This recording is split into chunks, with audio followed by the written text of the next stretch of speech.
camera. Scalpel.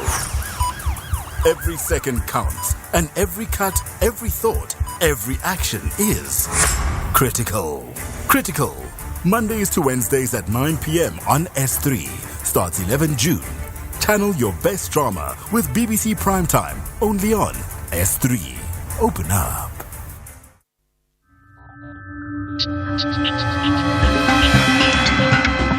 The National Pulse with Ashraf Garda on SAFM. You're listening to the National Pulse. Weekdays, 3 to 6 p.m. And a warm welcome to you. What for you drives the National Pulse today? We're going to talk about all those things that you feel, drives it, moves it in whichever way that you are moved by the big issues that impact our country, right? And to call in, it's 086 000 2032, WhatsApp, text, voice notes, 0614 104 107. My name is Ashraf Garda. You can also tweet, you know that, on the X platform, SAFM Radio, as well as on Facebook. And there are some absolute regulars who do that every single day, which is just great. Use that hashtag the National Pulse, and there's so much to talk about today. As always, we'll talk about the MK party and resignations. We'll talk about do we call it the GNU or not, as has been discussed by many people. There's issues of Joburg or no water Joburg. There's a protest that's taking place many parts of the city and the suburbs around Johannesburg without water for over a week now. And that's not all. There's Gauteng, the province, still no resolution regarding Gauteng's executive, the cabinet appointments. What's the story behind the story? We'll find out about all of those things. But first things first, let's get to my daily That's My Point feature. So, did you see Cristiano Ronaldo cry yesterday? Now, this is not a sporting point I'm making, but did you see him cry? This is the captain of the Portuguese national football team. Probably one of the greatest footballers ever lived. Some may say the greatest in terms of stats. So he cried after missing a penalty in open match play. And he was inconsolable. He really was. He's the captain and he broke down, right? And the juniors had to put their arms around him, right? And he said, I was at rock bottom when the team needed me most.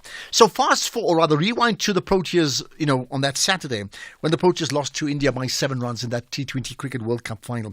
Did you see the pics and the videos of the players and their wives and their children? Adrian Markram, the captain, Klaassen, Tabarez, Shamsi, Rabada, crying inconsolably and really saying, we were there, but it's gone, right? So what's my point, okay?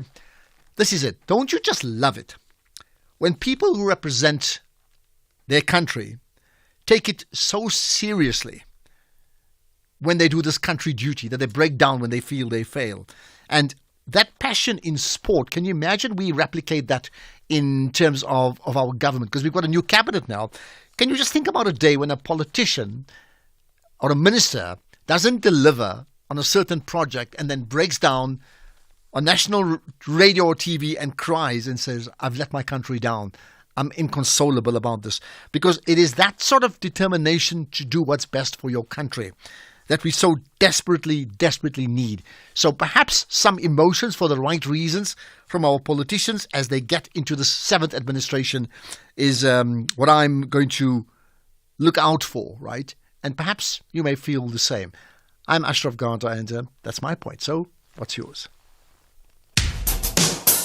SAFM has signed a code of conduct that is enforced by the Broadcasting Complaints Commission of South Africa. Under the code, we are committed to giving news that is accurate, comment that is fair, and programming that is not harmful, does not amount to hate speech, or contain violence or explicit sex. If you think we are not living up to that code, then you can inform the Broadcasting Complaints Commission of South Africa. Direct any complaints in writing to the Broadcasting Complaints Commission of South Africa. PO Box 142365. Craig Hall 2024. Fax to 011-326-3198 or an email to bccsa@nabsa.co.za. For more information, please visit www.bccsa.co.za.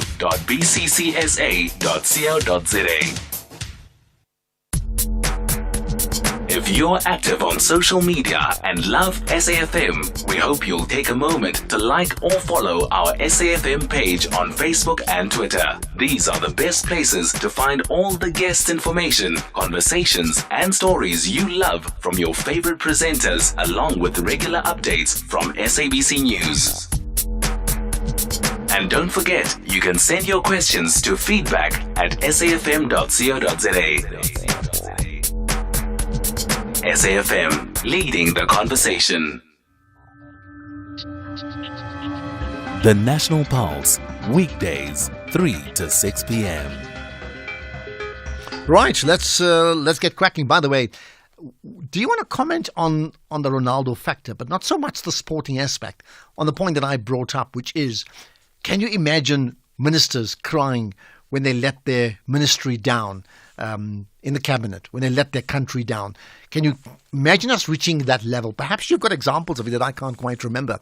So if you do remember that, I want to know about it, and just call in now wherever you are. And people listening on radio, but also on streaming live, wherever you are around the country, around the world, okay? 0614 104 107, and love it if you're a first-time caller, just so that we can welcome you. So let me know when you do that. To call in, 086 000 2032. Have you been in a situation where you've seen a civil servant breaking down, not for any other personal issue, but because a project that they were involved in didn't materialize, and they were so disappointed? They were heartbroken, like Ronaldo missing a penalty in a European 2024 match, okay? Right, let's talk about the MK party now. You may have seen this, the MK party. Well, there were some confusing signals coming through. One was the Secretary General of the MK party resigning. That's the one. And then subsequent information has come through that, in fact, the MK party leader, Jacob Zuma, has removed two senior party leaders from their positions. So it's a case of removing them, then they resigned. Well, whichever one it is, the bottom line is they not with the MK party any longer. Let's try and get the backstory to all of that with Professor Insikelelo Breakfast, Director of the Centre for Security, Peace and Conflict Resolution.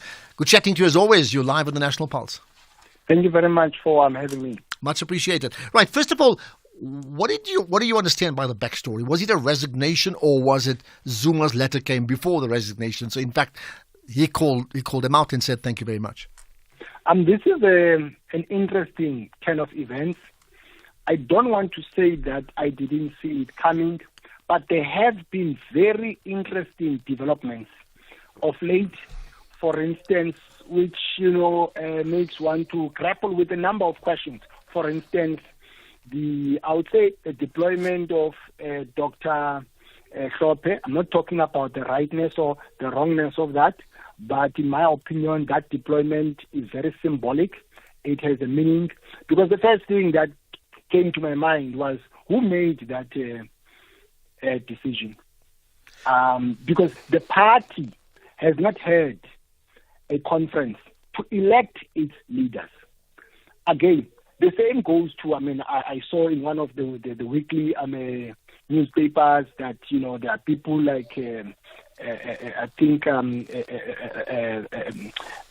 former CEO of Eskom, Brian Molefe, the former CEO of PRASA, Motala, and also other people who were aligned to Msholozi, but also were implicated in the state capture commission. I'm not talking about whether those findings are this or that, but I'm just saying that, they featured prominently there. And now we are hearing that they are going to be deployed. So who makes all these political decisions? So it stands to reason that if you are saying that Msholozi, whom I regard as I would say a founding father, because Umkhonto weSizwe, in my opinion, it's his brainchild. If you say now that he makes decisions by himself, so I think maybe some people might have a broken heart that their views are not taken seriously and walk out of the party, as the first person has done, Jabulani Khumalo. I mean, one thing what you want to do is there are clearly differences in party structures in all parties, right? But you can't, once you jettison leadership like every month type of situation, I mean, that sends out a really bad signal, isn't it? That says there's no cohesion. Even if there are differences, there's no cohesion. So what then would for you be the big takeout of this? Of course, for me, the biggest takeaway is the absence of democracy, what I call substitutionism. Because now you are substituting democracy with dictatorship. There's not. I mean, if one person makes a decision and then the rest of the rank and file responds by saying, "Thus says the Lord," I mean, that is not a democracy. Because even if you want to argue and say, no, there is democratic centralism. Democratic centralism doesn't mean that one person makes decisions. Democratic centralism means that people debate. That's why there's an element of democracy. You debate and debate, then you exhaust discourse, then you pronounce, then all and sundry must abide. But in this regard, it's a different kettle of fish. Well, it certainly is a different kettle of fish. I mean, have you seen any rebuttals from someone within the MK party to say we don't agree with this, or is that something you don't expect at all?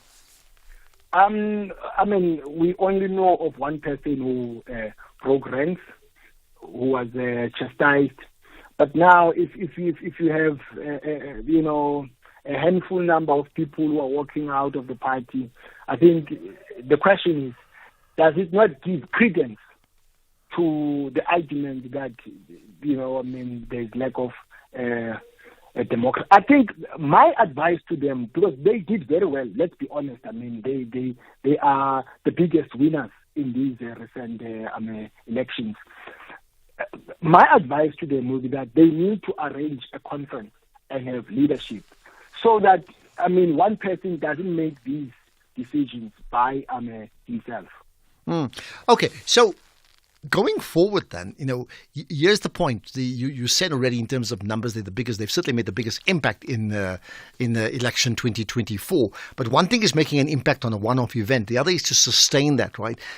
Going forward, therefore, do you see signs of sustainability? Because clearly they have massive support. The support is there, and you're also saying that it's effectively a one-man decision-making organization. So how are you able to have a one-man decision-making organization with and still retain support? Generally, that doesn't happen.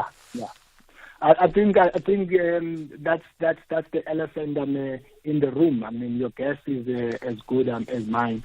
The challenge is that whether you like it or not, the party does come across to be revolving around the personality of one person who is the founder of the party, and that is the biggest threat to the party, because it denotes that the party doesn't have democracy in terms of decision making. Because democracy, in plain English, is government of the people, by the people, and for the people. So I think that is a bit problematic, and it might dent the image of the party. I think the personality of the person in question is overbearing on the party. And that can be a good thing, but also negatively so. Okay, so going forward now, the most of the MK party members, they're not part of that government of national unity. They're not in the cabinet. We know that. But sometime soon after July 18th, they would be there in Parliament, in the National Assembly, like everybody else, right?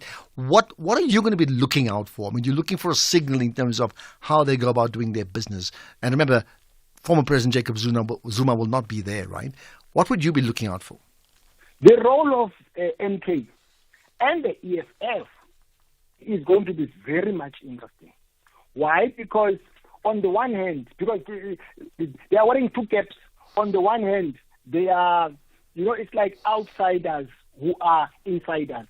Why do I say that? Because there are discussions which are underway amongst them, ANC, MK, and the EFF. They also want to join forces, but at the same time also they are going to hold the executive accountable. But in the event that the plan of a coalition arrangement falls apart, then they will join forces, which is a very strange arrangement, because there has been a change of heart in the MK, because of late they've indicated that no, but we are willing to work with remember in the beginning they said no, we will never work with the ANC, and then later on they said no, but then don't make Ramaphosa a president. But now there has been a change of heart, they've changed gear.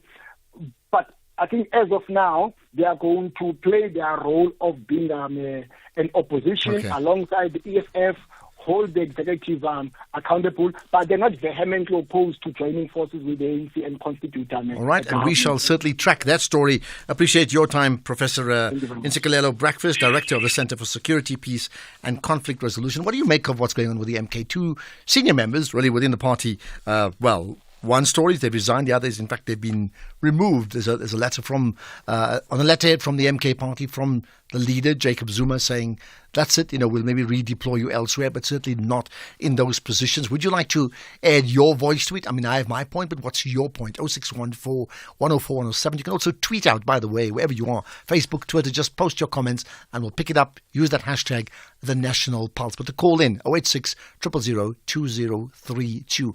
We'll talk about the USA next. You're listening to the National Pulse on SAFM. So, you think we have issues in our country, but what about the USA? Now, the US Supreme Court has ruled that the former president, Donald Trump, is entitled to immunity from federal prosecution for official actions he took while in office. Now, the ruling expands presidential power by extending immunity from criminal prosecutions to former presidents for their official conduct. So that's significant because there's an election that takes place, there's a run-in already, so that election comes up towards the end of the year. Now, the US President Joe Biden has criticized the Supreme Court ruling, arguing that it sets a dangerous precedent around it. There's many more things that he said. What we'll do is this. Let's first bring in Dr. Andre Thomashausen, who's a German attorney and Professor Emeritus of International Law at UNISA. Dr. Thomashausen, appreciate your time. You're live on the National Pulse. Yes, good afternoon. Good afternoon, listeners. Thank you for your time. Right, let's do this. So we now know that Donald Trump has got immunity, what that means, but what does his rival say about it, the rival for the presidency? This is what Joe Biden said. That there are no kings in America. Each of us is equal before the law. No one is above the law, not even the President of the United States. With today's Supreme Court decision on presidential immunity, that fundamentally changed. For all practical purposes, today's decision almost certainly means that there are virtually no limits on what a president can do.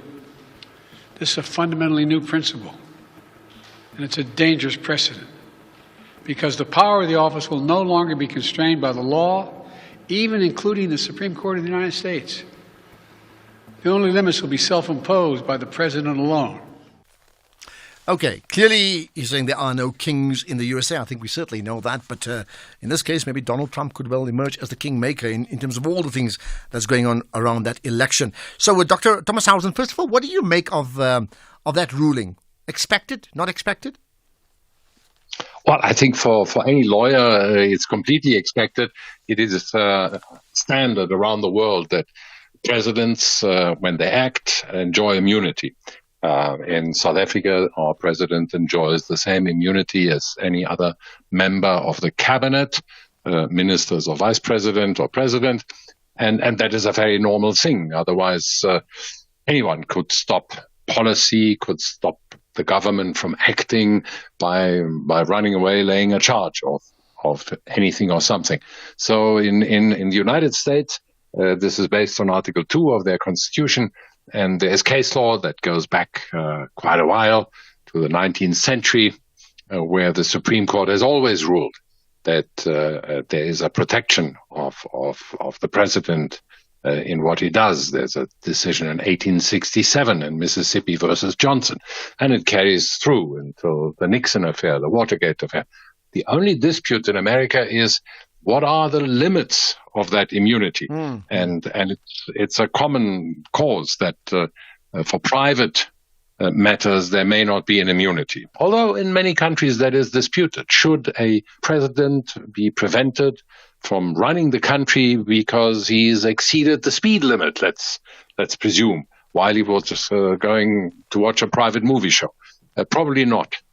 So in a case like this, any interference. all right. So in a case like this, he's been granted. I mean, do I take it that it's a blanket immunity? And if so, what are the pressing issues that would have surfaced and put his contesting this next election in danger if he were not granted immunity? Well, he would have had to answer in criminal court on various charges. They range from a tax evasion charge where he told his attorneys to pay off some lady who alleged that he had sex with her, and he didn't declare that expense properly in his tax returns. It is really like it's not that he's been charged with many serious matters.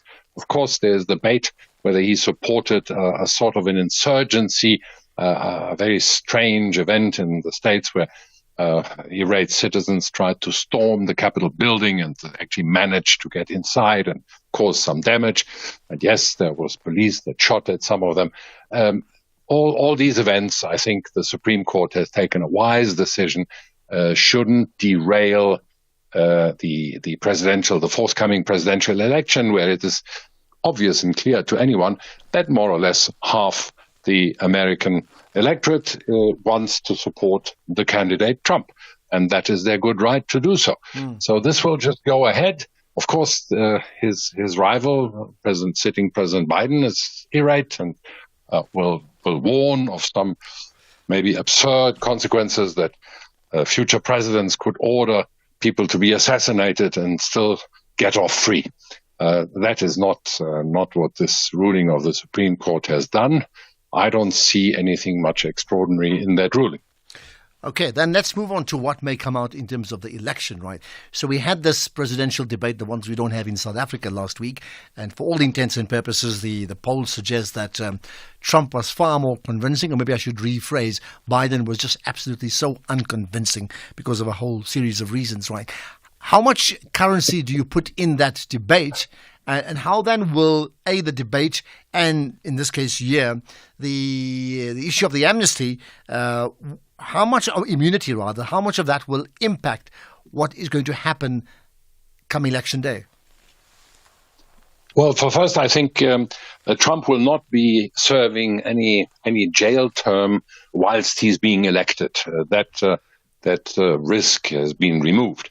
Then the second one is that there are many months to come, many more debates, many more issues will arise, and it is quite possible that the Democrats might decide to, at their convention, to actually put a younger and fitter candidate into this race, and that would probably frustrate Trump's chances. At the moment, the Trump camp is jubilating and is saying to continue with Biden as a candidate will secure the victory for Trump. Okay, so I know that, Biden's vice presidency was very supportive of him, or maybe understandably so in the public domain, but there's been massive calls from all different angles to say, honestly, Biden has got to call it today, right? So if I hear you correctly, you saying Biden stays on, absolutely gives the election to Donald Trump, and if they make a change, that will maybe equal it. But then the question is, if they make a change, who do they change Biden with? And can you do something like that in the USA? I mean, maybe legally you can, but in terms of the practicality, can you do something like that with just a few months now to go before the election? I don't see why not. America can do things very quickly, and it's a powerful country with enormously powerful support structures for anyone who wishes to use them. So the debate amongst constitutionalists for many years already is that just like we have specific requirements, age requirements for somebody to be a candidate to president, normally it's 38 or 40 years of age, we should maybe also have a ceiling clause that nobody older than 70 should be able to become a candidate for president. it is just a known fact of biology and science that as from the age of 65, your capacities diminish. And this is why all over the world, people retire at the age of 65. Some may be able to work several years more, but the capacity is no longer that of a 40 or 50-year-old. All right. So quickly, what's likely to happen, actually? Very difficult to predict. I fear that the Democrats will stick to Biden. They may be too scared of a change, and they may be too divided to agree on an alternative candidate.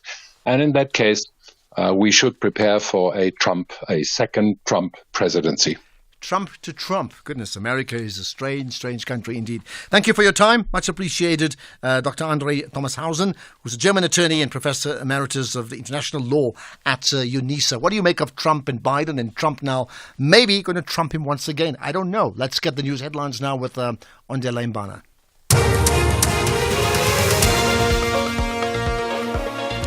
Thank you, Ashraf. Headlines at 3:30 on SAFM. I am Ondela Mbana, and a very good afternoon. The Chief Whip of the ANC in Parliament, Mdumiseni Nduli, has withdrawn several motions, including the nomination of MPs to serve on the Judicial Service Commission. This was the first plenary meeting of the National Assembly since the swearing-in of MPs for the 7th administration. Earlier, judges matter had called for Parliament to elect MPs with integrity to serve on the Judicial Service Commission and the Magistrates Commission. The leader of the anti-immigration National Rally Party, Marine Le Pen, has claimed that French President Emmanuel Macron is doing all he can to prevent her party from forming the next administration. A full update follows at the top of the hour. SAFM. Guiding you through the rush hour traffic. Major delay alert on a couple of routes this afternoon. If you're driving from Pretoria down for flight connections to the airport, make sure you give yourself an extra hour to get through. Single lane open at Clayville at the long-term roadwork section. Traffic is backed all the way through very, very heavily, almost back as far as that Napier Drive. In fact, rather than give yourself that hour, just stay away from the R21. Just get onto some alternative routes and bypass that route. It is an extreme delay. Also, a crash going north at Galuli, so quite heavy coming through from the cement factory as you line up into that Bedford area. That's on the N3 North. The other major disruption today is the run into Pietermaritzburg, having left Durban. Truck crash and lost load incident near Market Road, severely limiting lane access on your way into Pietermaritzburg. The traffic queue all the way back through to Ashburton. You might want to duck off and use the R103 up through Polly Shorts, but expect others to be doing that. And just down in Cape Town, Baden-Powell closed again this afternoon. Day 2 of protesting at the bottom of Khayelitsha. Baden-Powell currently closed between Walters to Sulu Road and Mew Way. Full closure both ways. Rob Byrne, SAFM Traffic. This is SAFM Sport with Zai Khan. So, Tumi's not here today. We do call her the Minister of Sport, but we do have Zai with us. I don't know what your new title is because lots of cabinet changes taking place. Go ahead. All right. Thank you so much. Thank you so much, Ashraf. We'll start with Bafana Bafana. They are currently leading Eswatini 1-0 in the COSAFA Cup Group A match at Nelson Mandela Bay Stadium. Currently underway. Tabang Sibanyone scored the early goal. That was in the 3rd minute. South Africa holding the 2nd position in the group, while Eswatini is in 4th. Both teams giving a strong performance. They're battling for dominance on the field. And stay tuned here as we bring you more showcasing strategies in this regional competition. More soccer news. Coach Rulani Mokoena has missed Mamelodi Sundowns' opening 2 days of their pre-season camp as he edges towards the exit door at Kloorkop. Now, this would be a shock to the system, not just for Sundowns, but South African football, as sole head coach Mokoena has led Sundowns to their 6th and 7th DStv Premiership titles, setting a new 16-team points record of 73 last campaign. He reached successive CAF Champions League semi-finals. He won the inaugural African Football League last campaign. So Mokoena was a no-show at the University of Pretoria's High Performance Centre. That was yesterday, where Downs players did their medicals in preparation for pre-season. Mokoena and his assistants, Michael Loffman and Sinatemba Badela, did not report to the team's first training session at Kloorkop today, where senior coach Manqoba Nciti and goalkeeper coach Wendell Robinson addressed the players before they got to work. Let's go to rugby. Rassie Erasmus has named a powerful Springbok squad for the upcoming test against Ireland at Loftus Versfeld. The team features 20 Rugby World Cup winners, including captain Siya Kolisi, Willie Leroux and Cheslin Colby. Erasmus has made 8 changes from the side that defeated Wales, emphasising the depth and the experience of the squad.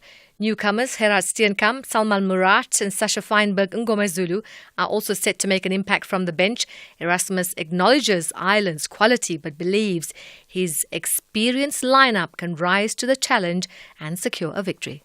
We try to stay in our reality, and our reality is we're playing at home against a team that's beaten us. All the games were really close. They deserved all of those games, but it's never, hell, we've got a score to settle. I mean, I'd rather take a World Cup, 2 World Cups, and a Brilliant Irish Lions series then.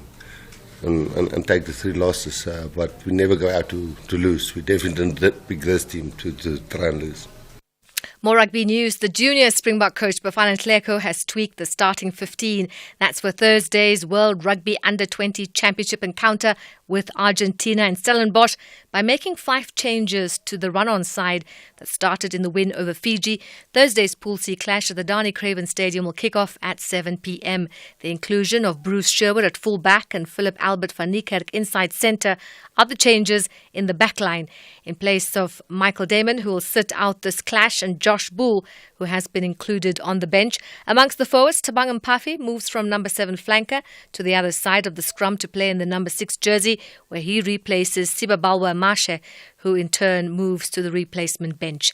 And finally, netball, with the Netball South Africa president, Cecilia Molekwane, underscoring the pressing issue of the lack of government support that's facing the federations. The outgoing Minister of Sports, Arts and Culture, Zizi Kodwa, had been vocal about the urgent need for the government to enhance sports funding for the federation.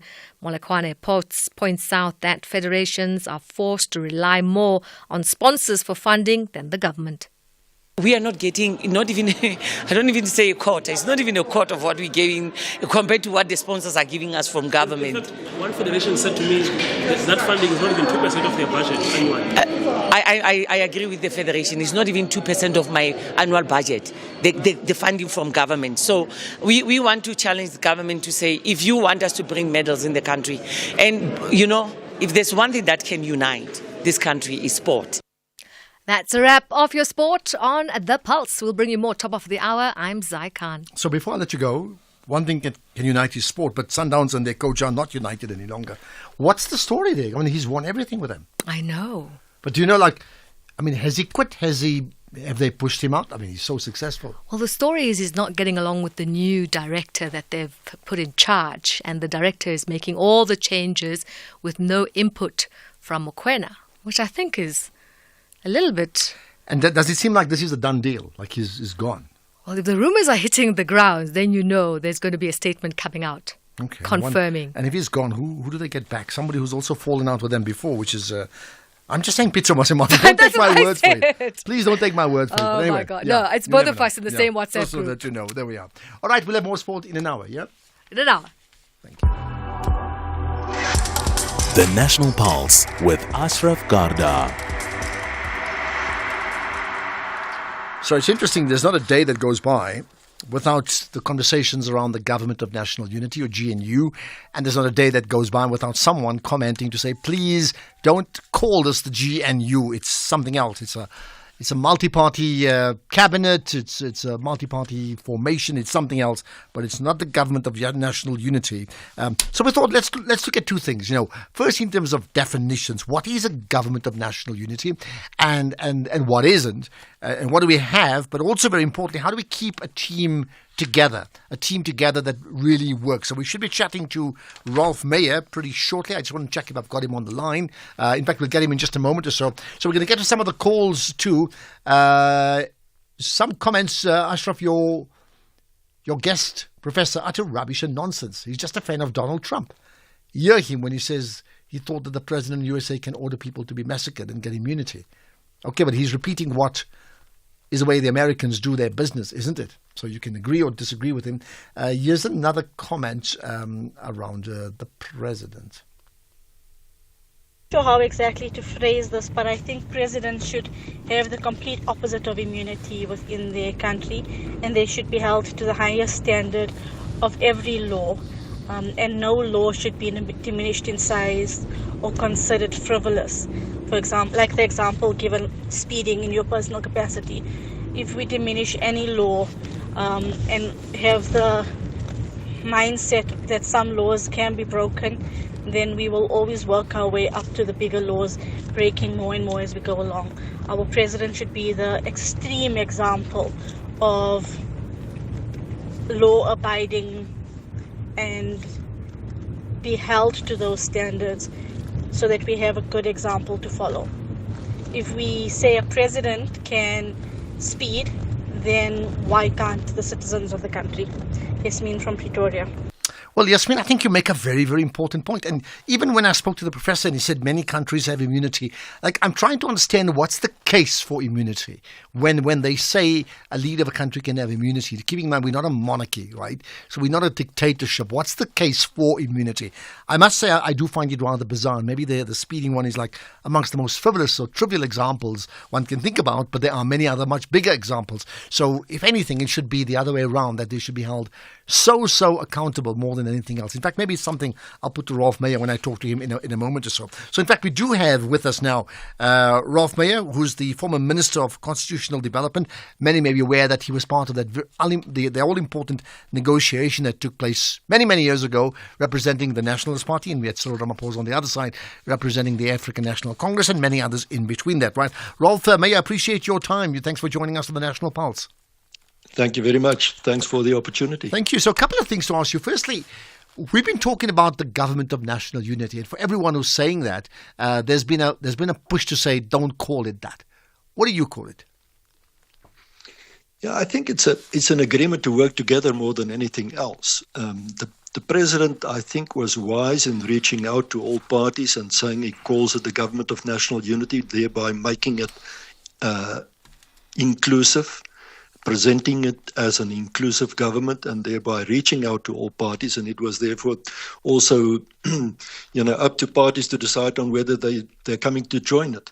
It's different from the previous model of the 1990s in the sense that it was then a prescription by the interim constitution leading up to the transition from apartheid to democracy. Now it's a voluntary agreement between the different parties.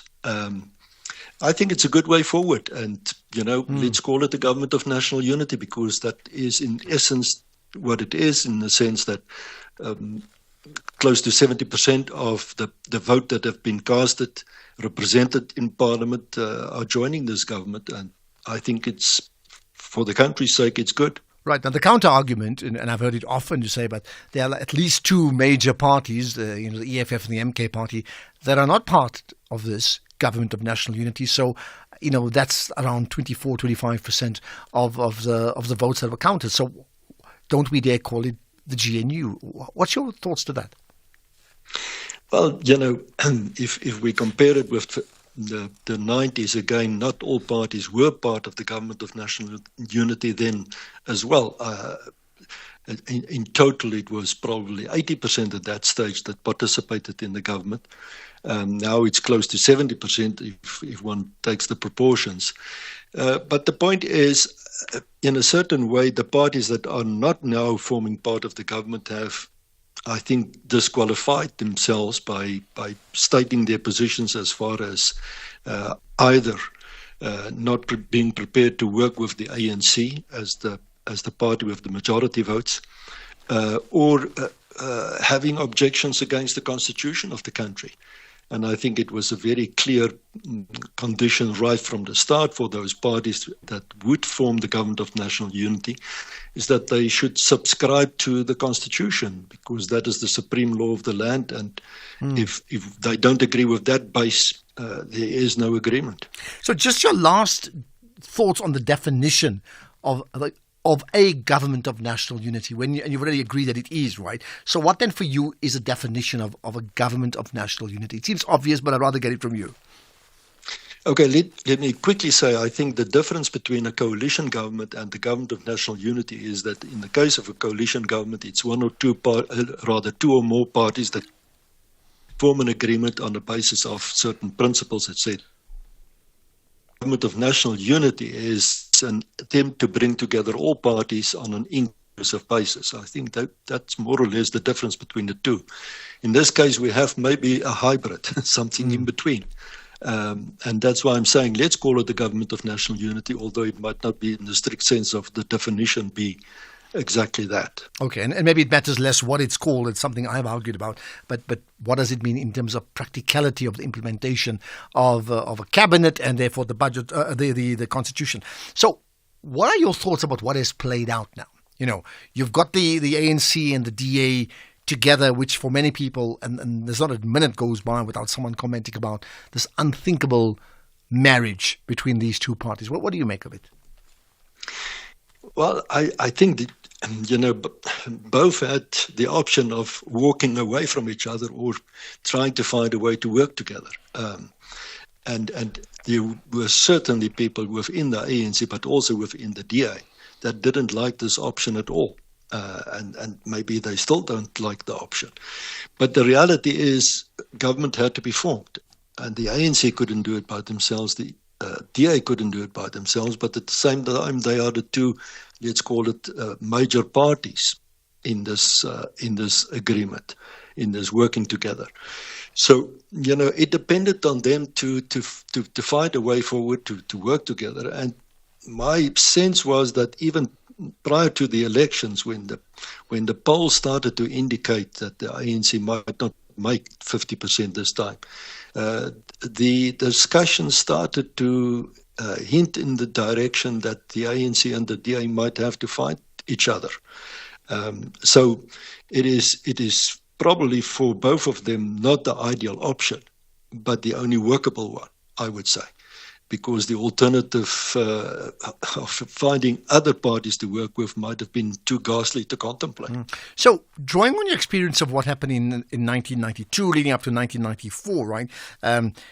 How similar or how different is that connection between the African National Congress and the Nationalist Party versus the African National Congress and the DA now? Because at that stage, they were the bitter enemies and somehow they came together and you were a part of it. How different, how similar is it? I think the differences then, in a certain way, were bigger, Ashraf, but simply because, we started at that stage in the early 90s on a basis where we were real enemies. The apartheid structures that represented the apartheid, or the apartheid party that represented the apartheid structures of the past, came together with the liberation movement led by the ANC, and it was not easy times. It was not easy to find common ground at the beginning, but we succeeded in doing that. It's all well known, the history as far as that is. I think it's easier in a sense today because the guys have been working, guys and men and women have been working together for a period of decades now, at least 3. And they know each other. They might have taken opposing positions. They might have shouted at each other across the floor of Parliament. But at the same time, they also know each other. And if one analyzes the policy positions of the ANC and the DA, if you go a little bit deeper and look at the substance, I think it's not that far apart. Yeah. And I'm sure someone listening to say, really? Okay, I got that. Just two things then. One is, in religious or spiritual terms, we often say we're looking out for a sign, okay? What is a sign you'd be looking out for going forward? I think the biggest sign that we're looking at the moment is the leadership of the president. In my mind, and maybe I'm still thinking back at what we've experienced 30 years ago. I think he is the person that can lead South Africa within this structure that we've now established, or that the parties have established, the government of national unity, the working together. He knows that formation, and he was also the one that structured this, that led it into coming into being. And I think he is the person that that has the potential of taking it forward. Well, I mean, So I would keep my eye on him. Okay, to give us the direction. Well, you've worked with him, so you would know. Is there a quality, and he's also been heavily criticized by many people, right? Rama postponer and someone who doesn't make decisions. Is there one aspect of him that is very underestimated that he has that skill? His ability to bring people together, I think it's always been there. And it might not have been that visible in the first term. In other words, the previous term of his presidency. I have a feeling it might come forward much stronger now in the second term. In other words, his ability to actually unify people on the basis of what I said earlier, the Constitution itself. You must remember Cyril Ramaphosa is, in his heart of hearts, a constitutionalist, because he was part of the making of this constitution. And I think his ability would be very strong in getting people together. I always use the metaphor in saying, we have to bring the middle ground together, or the center. Mm-hmm. Not the center necessarily in political terms, but the middle ground in terms of people with the same persuasions, the love for the country, the mutual interest, putting the national interest first. And I think Cyril is particularly qualified and capable of doing exactly that. That is what we've seen under Madiba in 1994. He was the one that brought the country together from different persuasions. People that hated each other before started to work together. Just lastly, has he given you a call and asked you for some advice? No, not at all. He doesn't have to. Because he knows what my advice would be. He has got it already. Okay, that's where we can leave it. Ralph Meyer, much appreciate your time. Thank you so much for that input. Fascinating insights into leadership and Ramaphosa, the President of South Africa. Ralph Meyer, former Minister of Constitutional Development, as you may know if you know your history, not just part of the negotiations, but I think they went fishing together on more than one occasion. So I think I'll certainly take your calls, I'll take your messages, I'll take your comments and your commentary. We'll talk about mental health as well after this. Ashraf Garda on the National Pulse. Well, there you are. We're going to have that up as a podcast, and we'll have it up pretty soon, I can tell you now. So look out for that and give me your thoughts on that issue. Right. More to come. We will certainly talk about the goings-on regarding Gauteng province and what happened or what has not happened so far. And maybe linked to all of that, and the issue that I even gave about Cristiano Ronaldo earlier on about crying on the pitch yesterday was the issue of mental health and just how big an issue it is in our country, in the communities and around the world, right? Sophia Joseph is with me. Sophia is a clinical psychologist at the Life Health Solutions. Sophia, I appreciate your time. You're live with the National Pulse. Thanks so much, Ashraf, and good afternoon, listeners. Thank you so much. Right. So help us understand in terms of the issues around mental health. There are times we don't talk about it. Then you find, like right now, just about everybody talks about it, that it is a far bigger issue, more prevalent than it's ever been. But do I take it, therefore, there's far more remedies around that too? This is true. I think there are far more remedies around it. And there's far more awareness around it. And I think we can thank social media for that. It's played a huge role in dealing with the stigma around it, where people are talking around mental health issues and raising awareness around depression, anxiety, and other common conditions. It's interesting you gave social media as one example, because many others who complain about the impact of mental health, in fact, directed to the bots that actually really push you out of your comfort zones using social media. And you say, actually, it's the other way around. Well, I think that it is a bit of a double-edged sword. So if we use it responsibly, we could definitely make social media work for us in raising that kind of awareness, where people become more aware of symptoms, they can identify challenges within themselves, and they then are able to access resources in order to get assistance. But there is the flip side of it as well, right? So there's also advice on social media, TikTok videos that are made that deliver advice, from influencers and users who aren't licensed healthcare professionals, And so there's also the dilemma of the misinformation around mental health conditions that's out there on social media. So I do think that it's important that it is used responsibly and that users are discerning around what they believe from what they see on social media. And I think that's very important advice. But it leads me on to the next thing, which is the issue of the rise in risk, right? Tell me about that. Apologies, say that again. The rise in risk around mental health. Yes, there certainly has been a surge of awareness around mental health issues. And, we talk about mental illness, but I do think that we need to understand that it's not a opposite polar, you're either mentally healthy or mentally ill, that there's actually a continuum, that people could also have mental struggles that might not necessarily indicate mental illness. And so there's a multitude of reasons around why there might be this rise in risk. I do think that our workplaces play some part in that, with the long, inflexible hours that people are working, the work-related challenges around not having a clear delineation between work and home, with people working remotely. It's leading to poor work-life balance. We're seeing an uptick in things like burnout, for example. There are fears around job security for many people.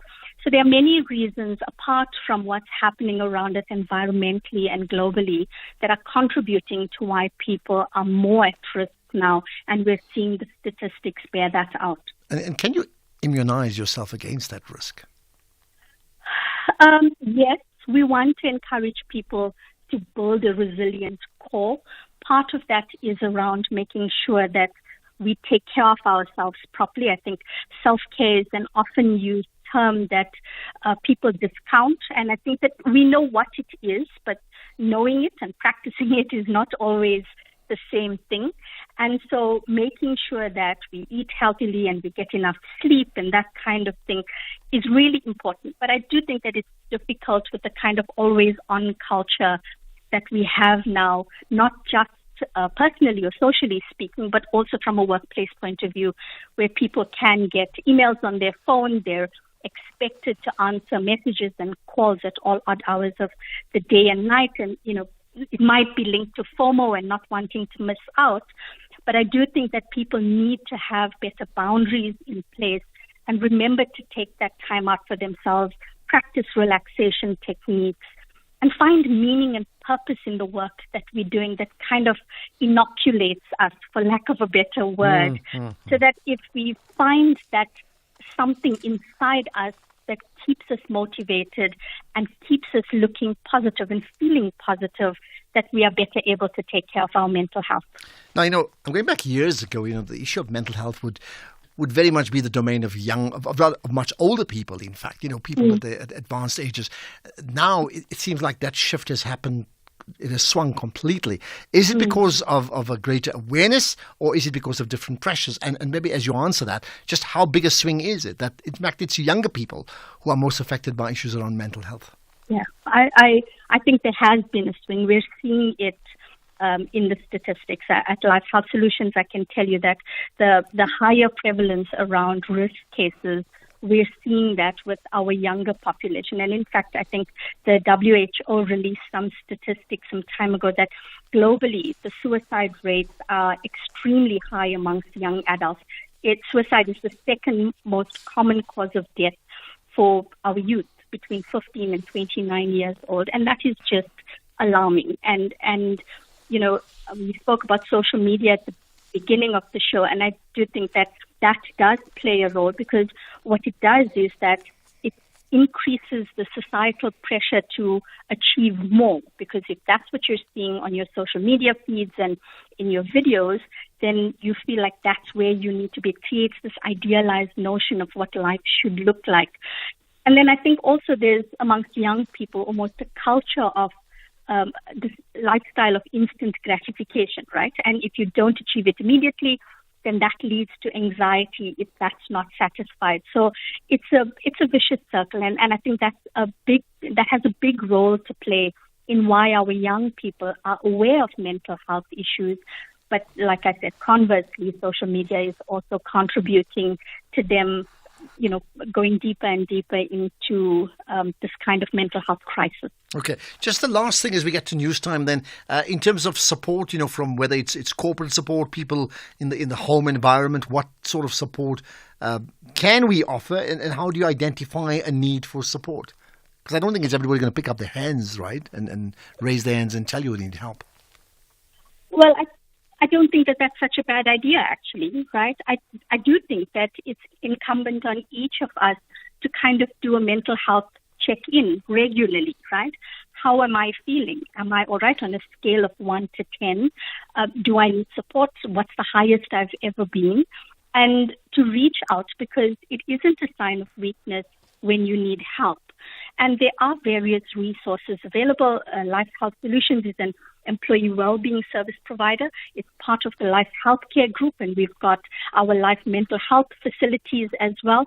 So if people are feeling like they're not coping, and on that rating of 1 to 10, that they're struggling a little bit, to reach out for assistance, to go to one of our acute hospitals. Because at the end of the day, it is about making sure that we partner with one another to improve. And I think corporate South Africa has a huge role to play in that as well. I mean, the biggest losses are where we see it in the economy, after all. Okay, when the greatest pressure is there, I understand that. Mm-hmm. We're going to have to leave it at that, Sophia Joseph.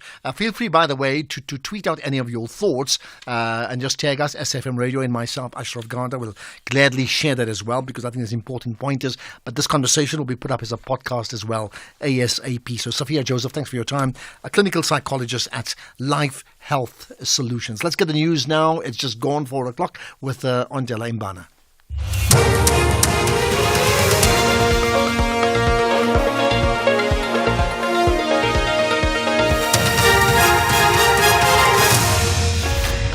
Thank you, Ashraf. Top stories at 4. Several motions withdrawn in Parliament, and Hawks investigate the kidnapping of a Gqeberha doctor. For SAFM News, I am Ondela Mbana, and a very good afternoon. The Chief Whip of the ANC in Parliament, Dumiseni Nduli, has withdrawn several motions, including the nomination of MPs to serve on the Judicial Service Commission. This was the first plenary meeting of the National Assembly since the swearing-in of MPs for the 7th administration.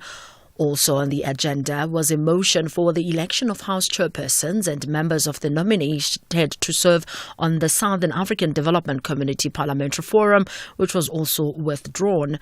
Nduli informed the House of the withdrawals. I wish to withdraw the following motions. Motion number 2, which is on the House of Chairpersons. The second one will be motion number 4, which is on the SADC Parliamentary Forum. The third motion I'm withdrawing is number 6, which is on the Judicial Service Commission. The reason for this withdrawal, Madam Speaker, is to allow for further consultation.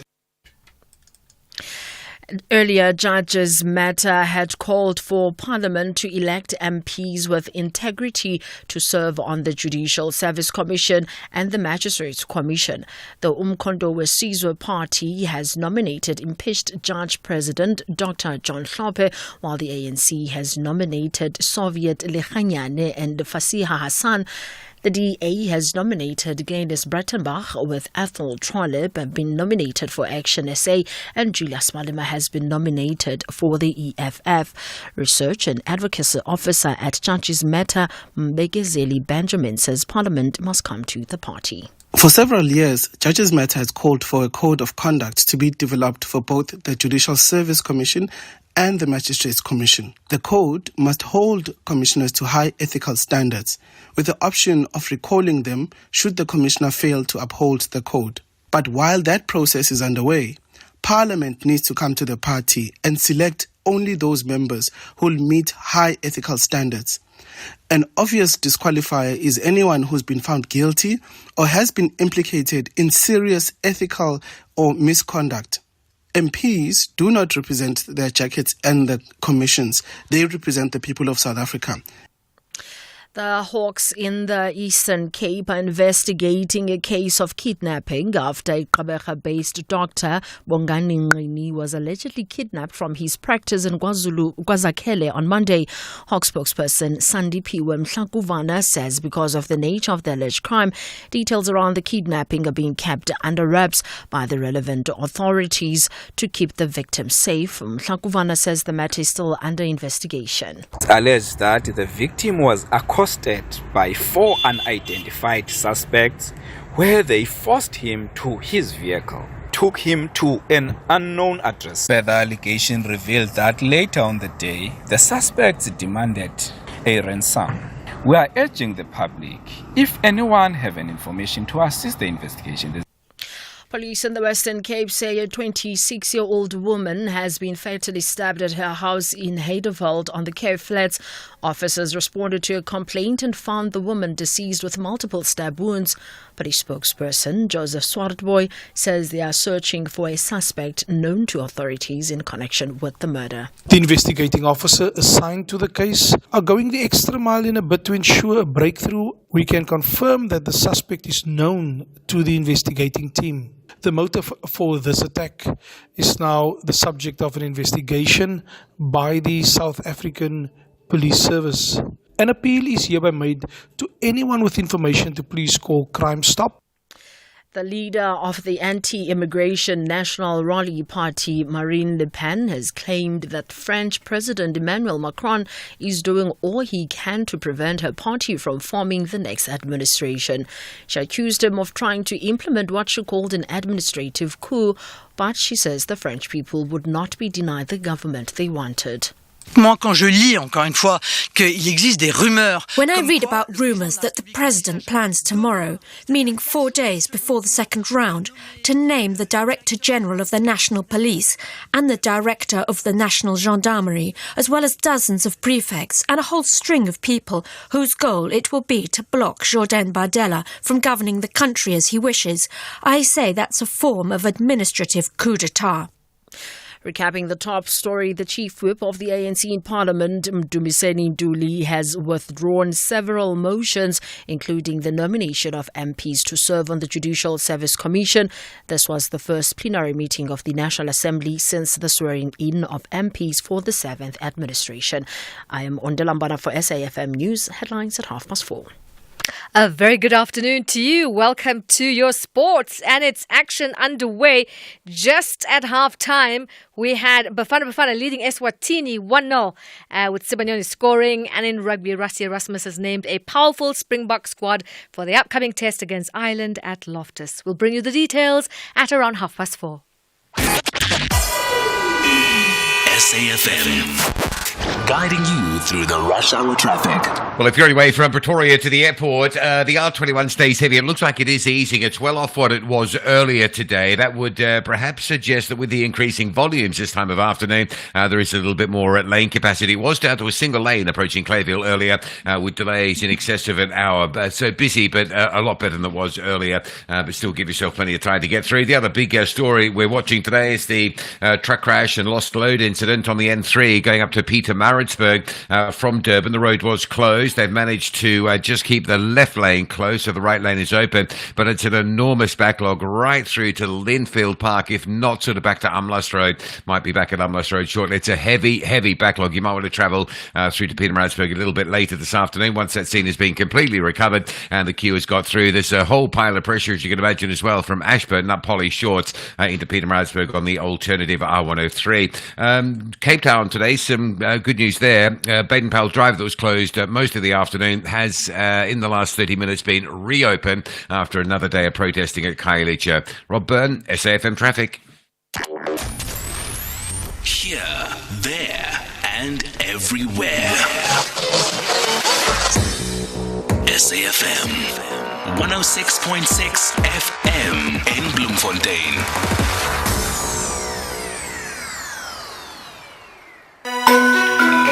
In South Africa, 1 in 5 children under the age of 13 is overweight or obese. Sign a petition to demand strong warning labels on unhealthy packaged food. And don't forget to catch the next episode of Chew on This at healer.org on Thursday, 27 June from 3 p.m. Young people tell us how big food companies are feeding them lies. Could you be paying less for your car insurance? Outsurance has comprehensive cover with all the bells and whistles. An essential cover for cars older than 5 years under 125,000 Rand that aren't financed. I am Flip. I'm from Vredendal. I'm 54 years old. I'm only paid 267 Rand for my 2005 Ford Ranger from Outsurance Essential. Whether you choose comprehensive or essential cover, Outsurance will make sure you don't pay more than you have to for car insurance. SMS out to 30754 now. Even if you just save a few $100s a month, it could add up to thousands a year. Hi, I'm Lorraine. I'm 31 from Durbanville. I pay 770 Rand a month for my 2023 Toyota Corolla Cross from Outsurance Comprehensive. Do it now. Go to outsurance.co.za for a 10-minute quote that could save you thousands. Licensed insurer and FSP. T's and C's online. 11 Southern African football outfits and a guest nation from the East, Kenya, are summoned to the battlefield for the 23rd edition of the Hollywood Bets COSAFA Cup 2024.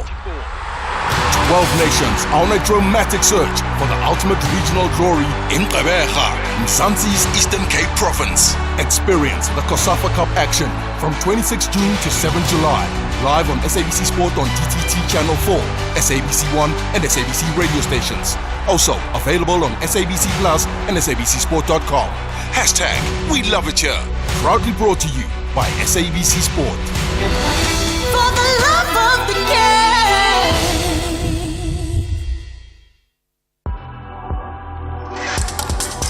The National Pulse with Ashraf Garda on SAFM.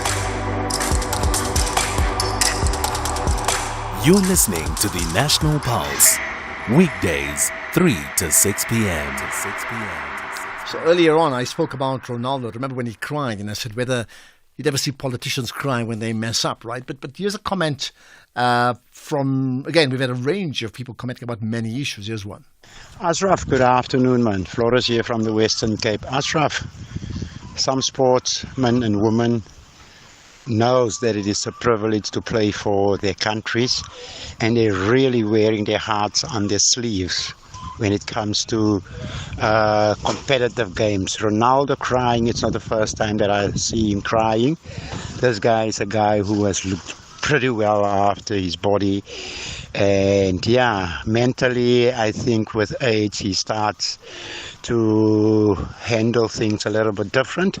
But yeah, I think it's nice to see sportsmen and sportswomen that they are human, and yeah, we can't falter them if they don't come home with the cups and whatever trophies.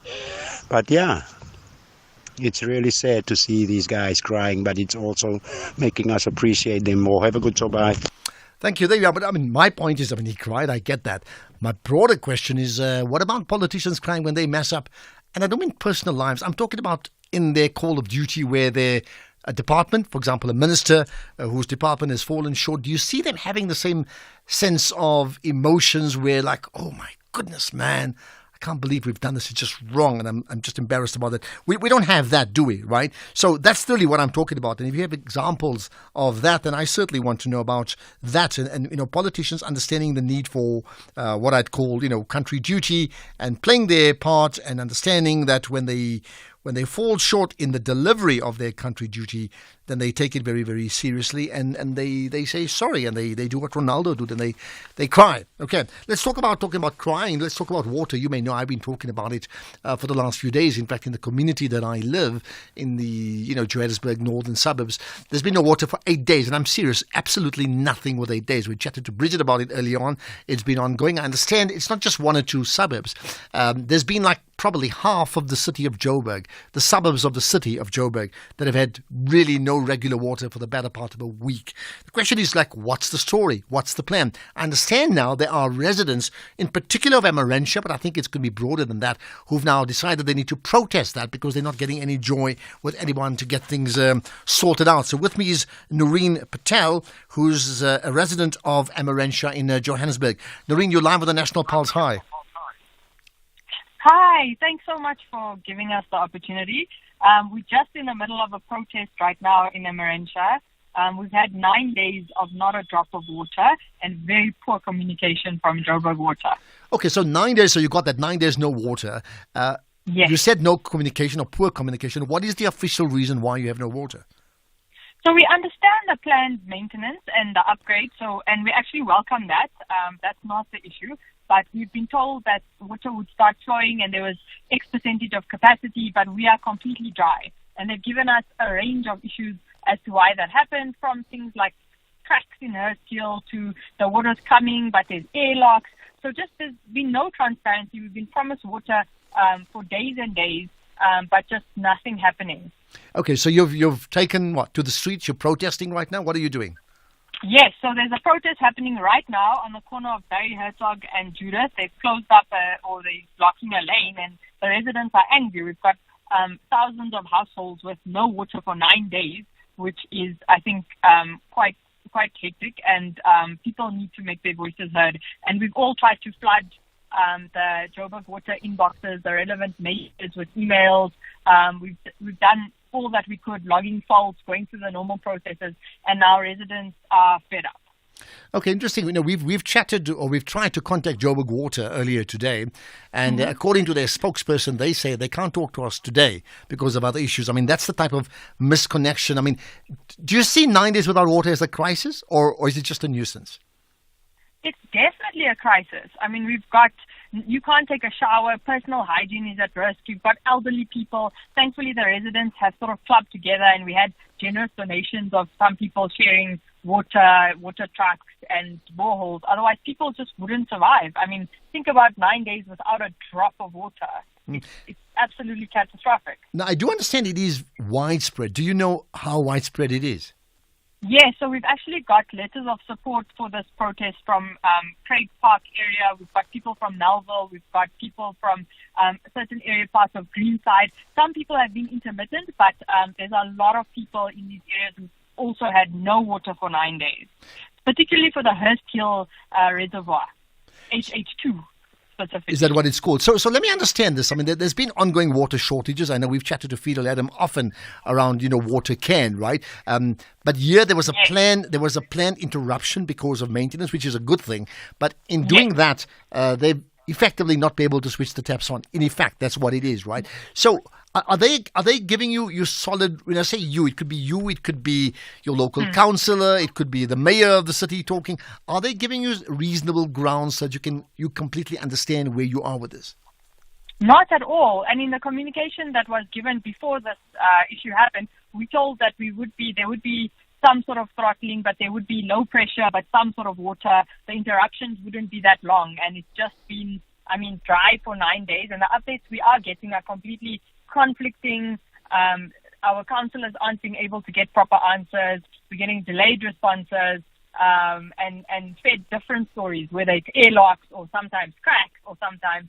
So it's just every time you get a different story, it's like a cut and paste sort of responses that we're getting, and it's frustrating. And your understanding, you mentioned Hursthill. Of course, we're on a national platform. Not everybody may know where Hursthill is, but I understand it's near Brixton, right? Just close to where the SABC would be, or somewhere around that area. Yes. But your understanding in terms of where do you get your water supply from?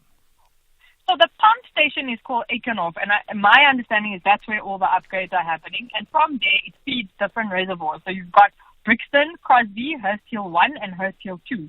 So Brixton and Crosby, I'm not sure, they had some recovery, and Hursthill 1, like some intermittent recovery. But for Hursthill 2, specifically in the Emerentia area, we keep on having issues from about September last year. We had a period where we had a week of no water, and then we also have this thing where every night we get throttled. So they say they close it to build pressure, and a lot of the area from about 8 o'clock at night have absolutely no water until about 6 or 7 in the morning. And that's been going on for months and months now. Okay. So there definitely is an issue there. They're not communicating what that issue is. So we are protesting, and then we've also demanding some sort of answers. We'd like to put a memorandum forth. And in that memorandum, we want things like some sort of clear communication from authority. Can we get an independent expert to actually go and look and see what is this issue going on, and just getting transparency. So I mean, outside, so I take it that the protest would be ongoing. I mean, you've started today in the Emmerentia, Berry Herzog area. I get that, right? Which is about maybe 4 kilometers away. I am now at the SABC. But do I gather this is going to be ongoing protest and it will be widespread? Is that correct?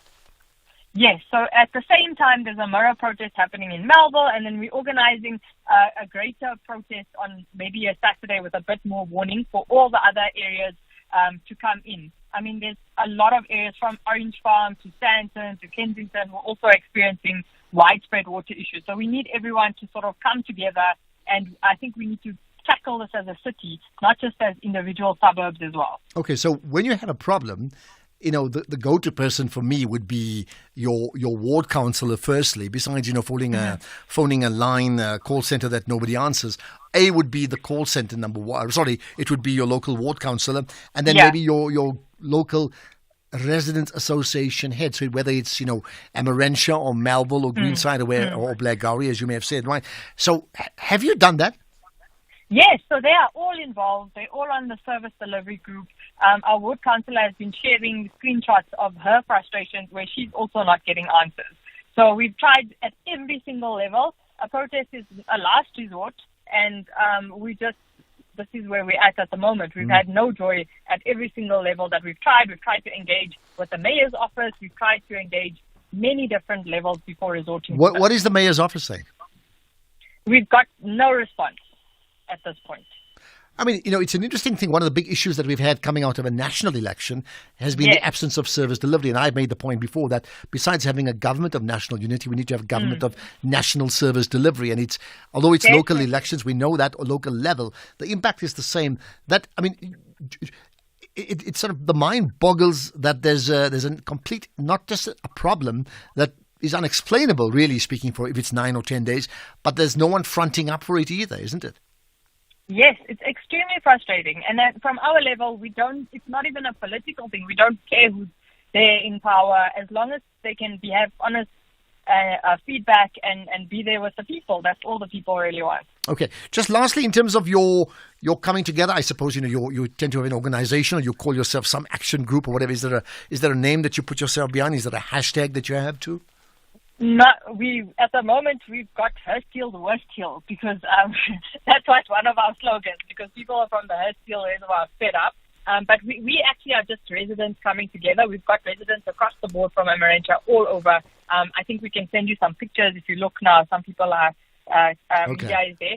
And then we've got WaterCan. You mentioned Dr. Ferrell Adams. Her group, Action A and the Water Crisis Committee are in full support of us, and they're also here out at the protest. Tell you what, we're going to try and see if we can get a response from someone. If not Joburg Water, I don't really know who, but, you know, someone, and we'll take it from there. That will be amazing. So perhaps from your side, well, I mean, tag us certainly with the pictures on our Twitter as well as on our Facebook accounts. That's SFM Radio and myself, Ashraf Garda. But for now, I suppose as we leave it at that, Noreen Patel, perhaps the big issue now is the case of not Joburg Water, it's no water Joburg, and maybe that's something that you need to reflect on, because that is your reality. Thank you for your time.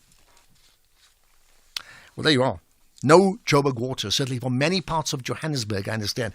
Anybody from the Johannesburg area wants to call in. And by the way, the other day we spoke about it, and someone said, Ashraf, what you're talking about in Johannesburg, you can say copy and paste in many other parts of this country. So if you wish to comment about something similar in terms of water problems and serious water shortages, I certainly want to know about it. We should be chatting to Tessa Dooms as well, but we will, as soon as we get hold of her, we will do that. In the meantime, we've got some calls that we can pick up on. I think we're going to chat to some of the people around issues of South Sudan and some other issues that we'll pick up right after this. The Market Update, Monday to Thursday, 6 to 7 p.m. Want to stay ahead of the financial game? Join us tonight from 6 to 7 p.m. for an insightful journey through the day's market developments, financial updates, and investment news.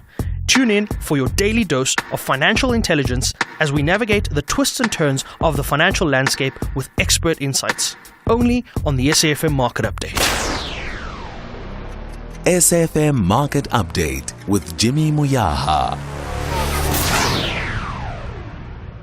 You're listening to the National Pulse on SAFM. SAFM. In fact, I should all get some calls. We'll take the calls later on. Let me get to Tessa Dooms now. She's the Director of Programs at the Rivonia Circle. Tessa, good chatting to you once again on the National Pulse. No, good afternoon. Thank you for having me, Ashraf. Thank you. So I tell you what, I left for home yesterday doing the show, telling myself, okay, 7 p.m. I've got football to watch, but I need to see the announcements of the executive for Gauteng. And then it didn't happen, and it still hasn't happened. What's the story? Well, I think there's an unfortunate thing that's happened with these negotiations around the so-called GNU. That national negotiations have had an impact on KZN and Gauteng and vice versa. And I call it unfortunate because those elections are three different elections. And so they should have been having their own independent negotiations and their own independent decision-making around what would be the best way forward for each of those. What's happened is it seems that Gauteng has become contingent on some of the negotiations happening at national level. And I think that has caused not only a delay now in Gauteng, but it has shown that it's actually possible that there's a precariety now with even national arrangements and the one in KZN if the DA are not satisfied in Gauteng. And I think that is really a problem at this point. So wait, if I understand you correctly, I mean, there's a national agreement. There's no agreement in the Western Cape because the DA didn't need an agreement. They govern on their own, right? And that could be to many other provinces where the ANC are the dominant party. But are you saying that the national agreement, first of all, does not link to the provincial? If that's the case, why would that be the case? And the second part you're saying is that now the attrition at provincial level may then impact the national, as if they don't need another problem again, because there's been so many issues already. What I'm saying is that these agreements seem to be linked to each other, and I think that is a problem in themselves. The DA has said in the letter that they verified last week that they sent that if they do not have a national agreement, they may actually even have an impact on the agreement that's already not only finalized, but there's a government in place in KZN. And I think that is a problem fundamentally, to barter. Because that's what it gives. It gives that there's a bartering and trading of positions at multiple levels of government. And we've heard that even in KZN, there's now an impact of the national negotiations and government of national unity on municipal positions in the province. I think that is a very, it's a poor negotiating strategy. It's poor faith. And it makes very light of our elections, in fact, because it shows that the politicians feel like our votes at any level are easily tradable for positions at any level. Gauteng should be governed and the coalition should be formed on the basis of the results in Gauteng, number one, and number two, the competencies that are there, plan that is there, what is necessary for the Gauteng government. So that to be contingent on deal-making at the national level, I think is unfortunate. Help us understand then, what are the issues? Why cannot the two dominant parties, again, ANC and the DA, reach an agreement? Because it seems like it's them, right? It would seem that it's them. I don't think that we have a clear sense of what all the issues are. What we've heard from the DA particularly is that they would like more positions. We don't know how many they've been offered exactly, but they are unhappy with the number out of 10 they've been offered in the Gauteng province. The ANC has also not given a clear picture, except to say that on their part, they don't see this as a negotiation only between themselves and the DA, and that there are other parties that they are discussing with as well. And again, I think what is crucial is the question about whether those parties at the Gauteng level feel that they have to be subject to the national agreement in terms of who their partners might be. So it could be as far-reaching as at the level of Gauteng, the DA or the ANC may have spoken to a party like the EFF or MK who are not party to a national agreement. But again, I say that to me is not a fundamental problem because there are different dynamics at play and there's a different electoral outcome. In fact, there are parties that are at the provincial levels that are not part of the national agreement. The NFP is a very good example of this. In fact, when the ANC first announced that they were doing a government of national unity, that first announcement by the president, he said that they were now in conversation with the DA, the IFP, and the NFP. And that made no sense to me if you're talking about a national agreement, because the NFP has no national seat. So it showed you from the beginning that they were trying to form coalitions on the basis of trying to salvage KZN and Gauteng and now that's coming to bite the ANC. Because the ANC should have been making agreements at those levels based on what's happening in those governments and those election outcomes, and not making it contingent on what happened at the national. And help us understand, how much power does the Premier have versus what's agreed upon nationally? Well, the Premier should be having autonomy. That's how those different spheres of government work. Now, politically, you could say, well, the Premier is subject to the ANC and the Thuli House because he's a deployee of the Thuli House. And that, of course, there were negotiations which should have happened at the provincial level that resulted in him being elected and the DAs voting with him. The distinction that I'm making is that where he should be getting his marching orders from are his organization that deployed him, and that, I think, is completely fair, and the negotiations that he and his team at the local level have had with their counterparts. If that is not the case, if what is happening is that they're being held hostage by the national agreement, that's where I think that the problem is.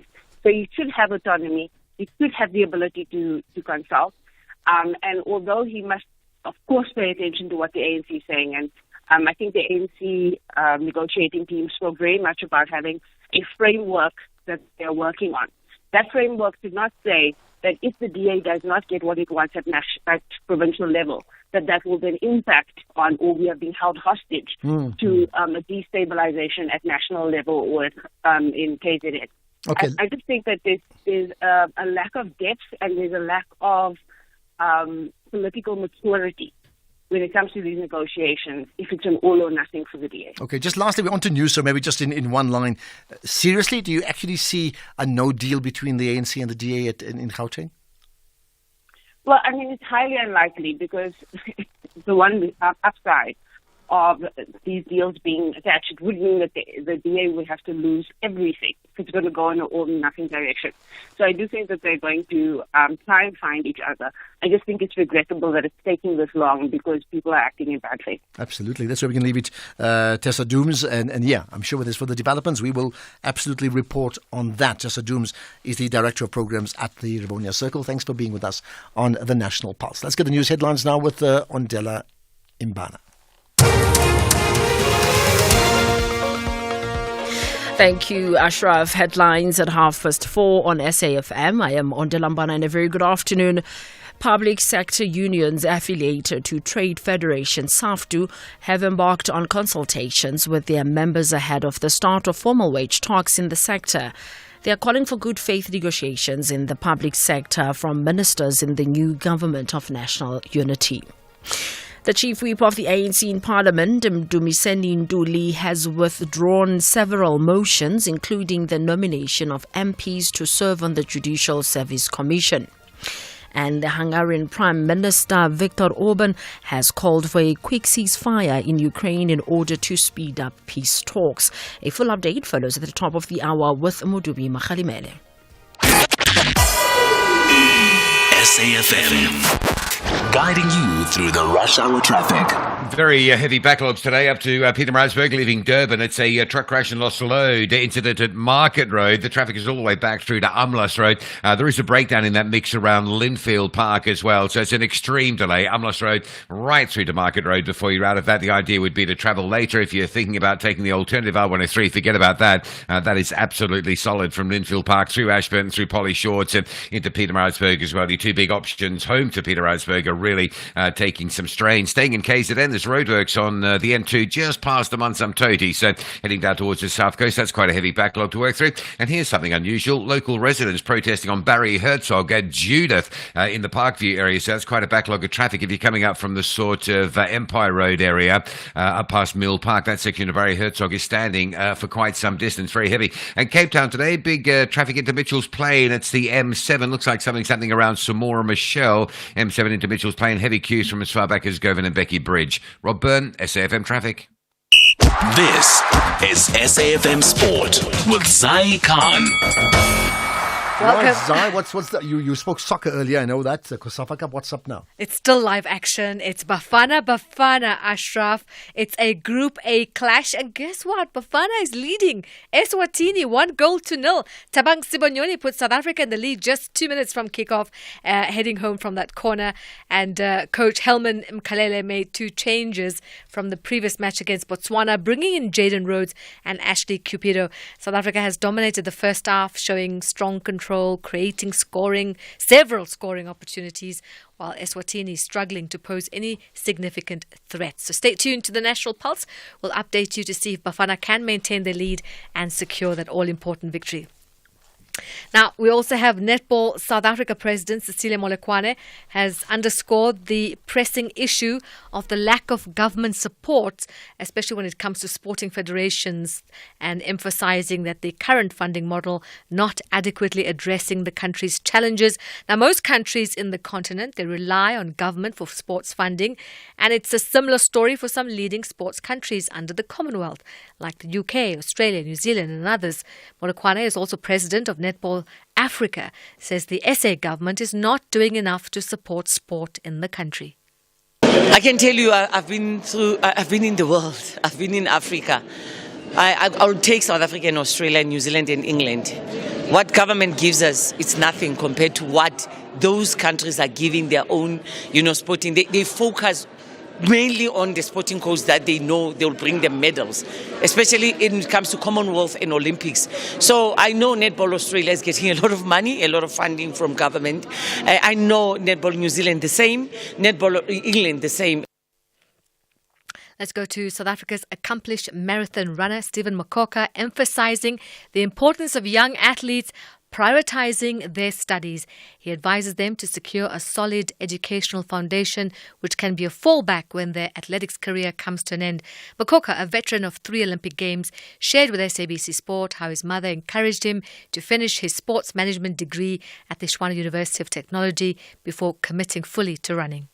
The university level, we didn't have clubs, we were just running for the bursary. Yeah. We embraced the joy of having to run for you to pay your tuition fee. And we shied away from the reality that we are seeing.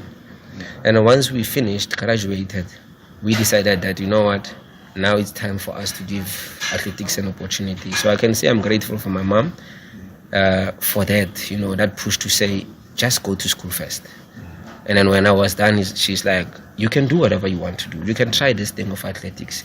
And I can say it came in a positive way, because when the information is out there, I'm able to go and go through it, study it and all that. Because if I look at most of the athletes that we used to run with, and finally, South Africa's former world champion high jumper, Jacques Freytag, has been found dead after going missing. The 42-year-old has been missing for a few weeks, and his sister has appealed for assistance as the search had continued. But according to Netwerk 24, Freytag's body was discovered in a veld in Pretoria, and that was yesterday afternoon. He had been shot. He had earlier been picked up in the middle of the night by a man at his mother's house in Bronkhorstspruit and was never seen alive again. Wow. And that's, terrible story. So I know, so one is, let's just say this, we don't know the whole story, but before people respond, it's not a normal crime, because they already said he had huge issues in his life in the last few years. So he was almost living on the streets, he was doing different things like that.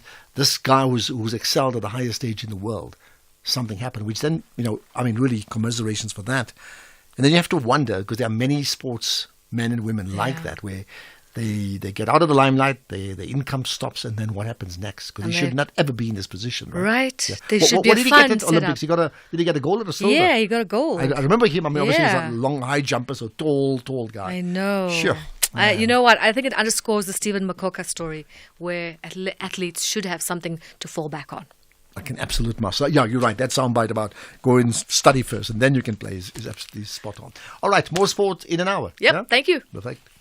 Can you flex your musical skills? Fuse together the traditional music beats and mix them with modern sounds. Listen up. If you are a Maskandi, Stratamia, Afrofusion or Umbankanga artist, the brand new show Ushuni Womhlaba is looking for you. Auditions are coming to your city. Gauteng, 22 to 23 June, Mai. Eastern Cape, 29 to 30 June, Lusikisiki Health Resource Center. Mpumalanga, 6 to 7 July, Emalahleni Civic Theatre. KZN, 13 to 14 July, The Playhouse Company. Auditions start at 8 a.m. Ushuni Womhlaba, proudly brought to you by SABC1. Zanzi, for sure. The reality is that 90% of South Africans don't save enough for retirement. This National Savings Month, why not be part of the 10% who do? Choose an interest rate of up to 12.6% after 60 months with a Nedbank Electronic Optimum Plus account. Anyone over 55 can open theirs via the Nedbank Money app in less than 2 minutes. Join the bank that's best for your savings goals. See money differently. Nedbank. We're a licensed FSP and registered credit provider. T's and C's apply. Economic news on SAFM. Facts and figures you can count on. Right, I'll take your calls and comments as soon as I can. We'll do that pretty shortly. Let's, however, get to the markets with Makwe Masilela, the Chief Investment Officer at Makwe Fund Managers. Makwe, you have news about ArcelorMittal, right? Yes, afternoon to you, Ashraf, and to the listeners. The share is down 6.5%. Ashraf, the World Steel Association expects steel use to increase by 1.7%. That's for 2024. But China's domestic steel consumption expected to remain weak this year, and that is due to ongoing property crisis, weaker infrastructure demand, and Ashraf, higher levels of steel exports from China seen since 2023 continue to pressurize international steel markets. Just for the first 5 months of 2024, those exports increased by 15%. And within this environment, most steel producing countries and regions have moved swiftly to implement remedies and non-tariff barriers. And locally, we've seen our steel exports increasing by 13%, reflective of our 14% increase when it comes to steel production. And unfortunately, because of weak demand, that is why most of that was exported. It was not consumed locally, and the board of ArcelorMittal decided that the longs business will continue to operate, that is to allow or give an opportunity for the interventions that have been embarked on to try to save it to be explored, and the guys are saying losses extended by 160%.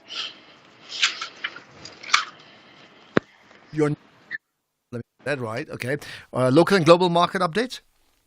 The US dollar firmed and bonds extended losses as market participants started to weigh the possibility of another Donald Trump presidency, and traders are worried about a possible inflation risk and steeper yields. And the European Central Bank president said they don't have enough evidence that inflation threats have passed. Inflation data that was released later presented a mixed picture, and markets were also looking forward to scrutinize the US Fed chair comments, hoping he will provide clues on future U.S. rate moves. He said they made quite a bit of progress on inflation, but they need more confidence before cutting, and cutting too soon could undo the good work done so far, and also cutting too late could undermine economic recovery and expansion, and oil prices extending gains to 2-month highs on expectations of rising demand during the summer driving season in the U.S., and also possible supply disruptions from Hurricane Beryl, and also supporting oil prices is a rise in risk premium that is linked to the Middle East tensions, and also hopes of U.S. rate cuts. Brent crude is up 0.2% at $86 a barrel, and elevated treasury yields and a firmer dollar are taking the shine of the yellow metal. Gold is down 0.2% at $2,326, but platinum is up 2% at $1,000. We see the DAX is down 0.8%, FTSE down 0.6%, CAC down 0.4%. The Dow, S&P, they're all flat. The JSE is down 0.5%, dragged by our financials, which are down 1.5%. Industrials are down 0.1%, but our resources are up 0.8%. And the rand weakened against the major currencies has weakened 1.1% against the US dollar, trading at 1861, 23.57 to the pound, and 19.96 to the euro. Right, thanks for your time. We'll do it again tomorrow, Makwe. Much appreciated. Have a great rest of the day, rest of the evening as well, right? Let's get to some of the callers now. So, yeah, there's a range of issues. In fact, someone's saying, Ashraf, try and have the topics around the water covered in the issues of Makana, Grahamstown, no water for months. Well, I mean, here's a question to you, right? The water issue could potentially be a bigger issue than even load shedding ever was. I mean, and that's frightening. So right now, let's do a bit of a poll here. I mean, have you been affected by water issues where there's like 2-3 days without water, wherever you may be, in a big city, in a suburb, in a country town, wherever you may be? If that's the case, I want to know about it. And perhaps the best way to do it is just send us a WhatsApp text message or voice note, 0614 104 107. This is the National Pulse, and we certainly have to have a feel of what exactly you're feeling as well. Let's get to callers now. Willie in Kumo. Hi, Willie. Hi, Ashraf. Look, Ashraf, you know, African Union and SADC, these two organizations are nauseatingly useless, Ashraf, if you like. Look at South Sudan and Darfur. Civil war, that report, army, blah, blah, blah, blah, blah, blah, killing them left, right, and center. Look at what is happening at DRC there. 4 people have been killed left, right, and center, but you've got the so-called SADC. Why SADC countries, South Africa, Mozambique, all these ones, 5 of them make one thing, and go and rescue the country DRC one time, just like Ashraf, just like Kenya now recently taking its soldiers to Haiti, because Haiti is being ravaged by gangsterism. Okay, So- but I mean, I hear you. It's not that easy to say, because basically it's an African Union issue, right? Yeah, but SADC, what obviously, do Southern you Africa. do South in Sudan the is not Southern Africa. I know South Africa is in the DRC, but they do that on the permission of the African Union. So you don't have countries just going in on their own. I mean, I think that's an important issue to consider. But there are problems in many countries in the world, including But South Sudan. Ashraf- We know that, yeah. Ashraf. Yeah. It's possible, Ashraf. Look at South Africa went to as far as to come to Palestinians rescue, Ashraf. We can't say no, it's okay. We fold our hands and then we die just like that, Ashraf. Okay. No, I didn't go for your response. Let's try something. Why Kenya? Look how Haiti is being ravaged by ordinary gangsterism. And then Kenya said, okay, let me try. Now, it's a suggestion, Ashraf. All right. Suggestion. So let them come together, Okay. maybe 6 countries, and go there with their armies and so try their best. All right. To come Okay, to that cool. country. Willie, I got that. I hope somebody's listening. That's all I can tell you. I hope somebody is listening. All right. Thanks for that, Willie. Let's get to further thoughts. Certainly a thought on the MK party and their issues with Dwayisa. Right. Hi, Dwayisa. Hello. Hi to you, Ashraf and FM listeners. Good to connect with you. Right. Go ahead. What's your point? Lovely. I'll be very brief. MK. You know, I strongly believe that if MK wanted to survive or make it in the political space, they should try their utmost best to get away with it being seen as a one-man show. You know, a clear result example, Ashraf. MK won the majority of votes in KZN province, but as we speak today, he's not in government. And that alone has disappointed many people of KZN, as they have seen IFP and MK in particular as an alternative to the ANC, which, according to me, I'm from KZN, that province, have failed them dismally, especially when it comes to service delivery issues. As we just said, you hit the nail on the head. Water issues. You know, in the lower part coast of KZN, in particular in Izingolweni, where I'm from, we've been without water. I'm honest to you, Ashraf and SA listeners, for more than 15 years. 15 years. And our taps are dry, our pipes are getting rusted. There's nothing from the taps. They've just rusted. They're just like that. As nothing. And no wonder MK have received a majority of a huge support in that region. Because of the failure of the ANC. It's a response, and I think it's a fair comment. We can say what we want. The ANC has delivered freedom in the majority, but certainly what's happened now is a response, by and large, to massive examples of service delivery failures across the country. There's no other way to spin it. I've said this before, so I certainly get your point. Thanks for that, Dwayisa. Much appreciate your thoughts. Let's get one or two WhatsApp's voice notes and appreciate you doing it. And by the way, again, we always get people from wherever, around the world, around the country. Here's one about the politicians. Hi, Ashraf. It's Mpiwe here from Cape Town. I just heard someone now saying that politicians, they don't cry, but they laugh in matters. Yeah, not like Ronaldo cries. I'm laughing too, yeah. But they just laugh in matters. Just thought I should share that with you, Ashraf. Thanks. Good show. Well, much appreciated. Well, I think you're right. Politicians don't cry. They should cry, I think, especially when they don't deliver. What is that story? Cowboys don't cry, isn't it? Here's another one, because I'm linking up, by the way, for those of you tuning in late. Ronaldo crying on the pitch after he missed a penalty, and he's their best player, Portugal, one of the finest players who's ever played the game of football, and he basically broke down. And I'm saying, can politicians also not break down when they fail on service delivery, for example? Afternoon, Ashraf, is Hamilton. Yeah. Here's the thing, Ashraf. There's a huge difference between politicians and sportsmen. Eh? The difference is politicians are only there to steal. So when they do what us the citizen refer to as mess up, to them is an achievement because they've achieved what they wanted. On any given mess up, a politician or two have scored some millions. So they cannot cry when they score millions because they reached their goal. That's what they wanted. Yes, there's Hamilton. Have a good afternoon, Ashraf. Okay, there we are. Well, there you are. I think lots of conversations about the role of a politician. What does a politician really do? And what do we expect from them, isn't it? We're going to talk about other things around business with Standard Bank. Business, that is, right after this. If you're active on social media and love SAFM, we hope you'll take a moment to like or follow our SAFM page on Facebook and Twitter. These are the best places to find all the guest information, conversations, and stories you love from your favorite presenters, along with regular updates from SABC News. And don't forget, you can send your questions to feedback@safm.co.za.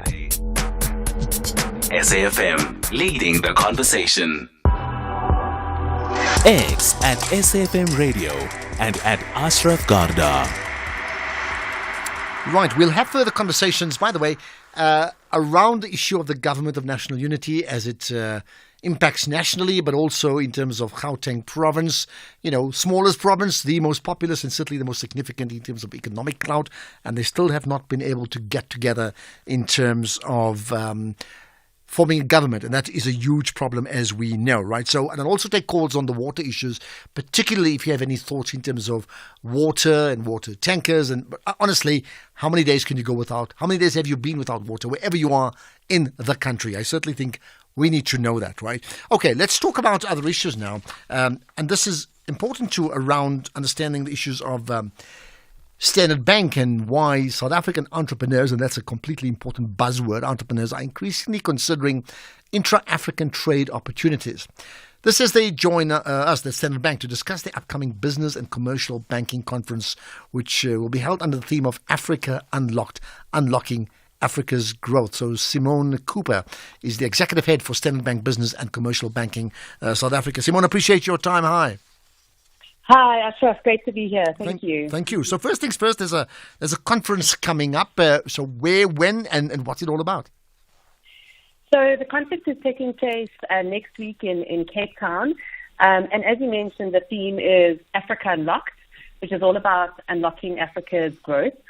And what it aims to do is to explore the vast potential of Africa and the pivotal role that the business and commercial banking segments play within its development. So the conference itself will be looking at thought-provoking sessions, and we've got a range of topics, things like Africa's competitive advantage, energy solutions, how to unlock trade, what family businesses mean, and interestingly for the South African audience, the post-election landscape in South Africa. What about, it's interesting to say that because I was in, I was in Cairo a few months ago at the Intra-Africa Trade Summit, and it's all about, breaking down barriers and boundaries within the African continent. So where you're sitting is absolutely square linked to that, right? What, therefore, can we expect from the conference? So the conference is looking to pull together a number of people from across the continent. So it's really around elevating business and commercial banking itself, and the segment and the growth that it drives across the continent. So the attendees themselves can expect a great agenda with esteemed international speakers who will be looking at insights into Africa and a number of other opportunities and what challenges businesses might face as well. It will have a look at global thought leaders. There'll be top commercial and business banking clients who will be there, as well as African public and private sector leaders. So the aim of the session is to bring together a number of business people across the continent to engage meaningfully in these issues, as well as to make sure that we can discuss how we will expand Africa itself and grow the continent as a whole. And certainly from a South African perspective, the one bank that has a footprint in South Africa that has a very definite continental footprint is Standard Bank, right? So you clearly have a massive network, extensively. So how then do you intend leveraging all of that and bring that into the conference? Well, as you say, we've got a massive network across Africa, operating across 20 markets within the continent.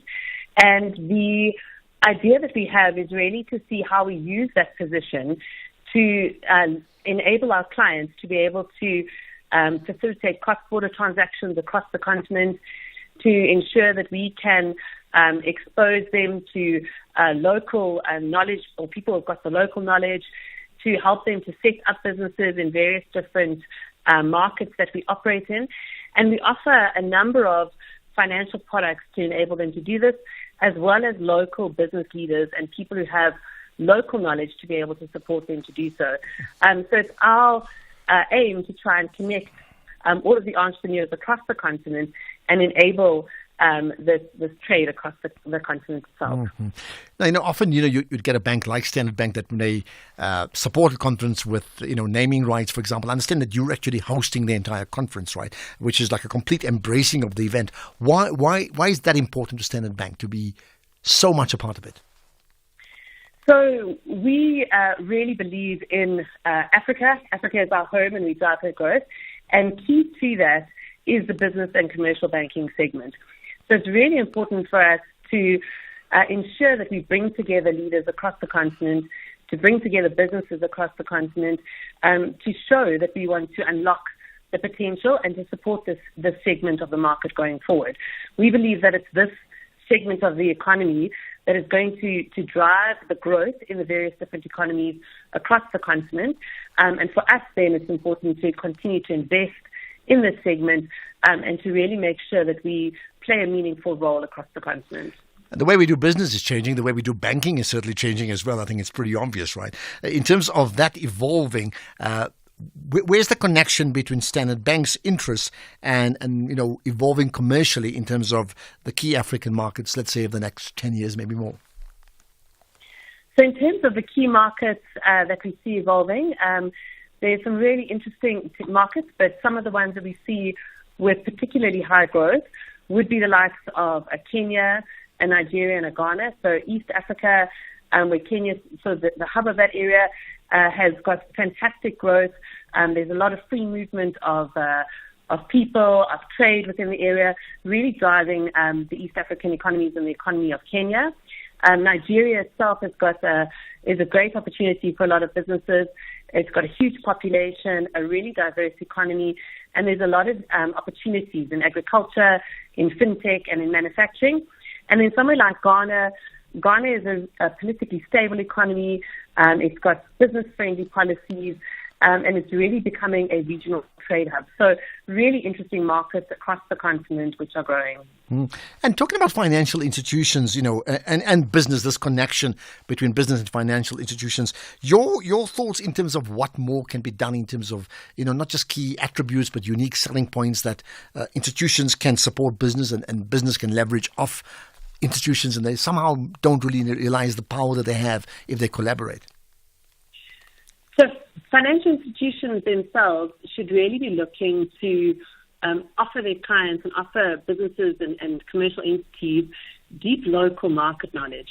They have people within all of these markets and should be really supporting businesses to be able to tap into that and to grow. There's also things like regulatory support, how to set up, and importantly, obviously, providing robust financial solutions. And in this market that's evolving, digital infrastructure is critically important.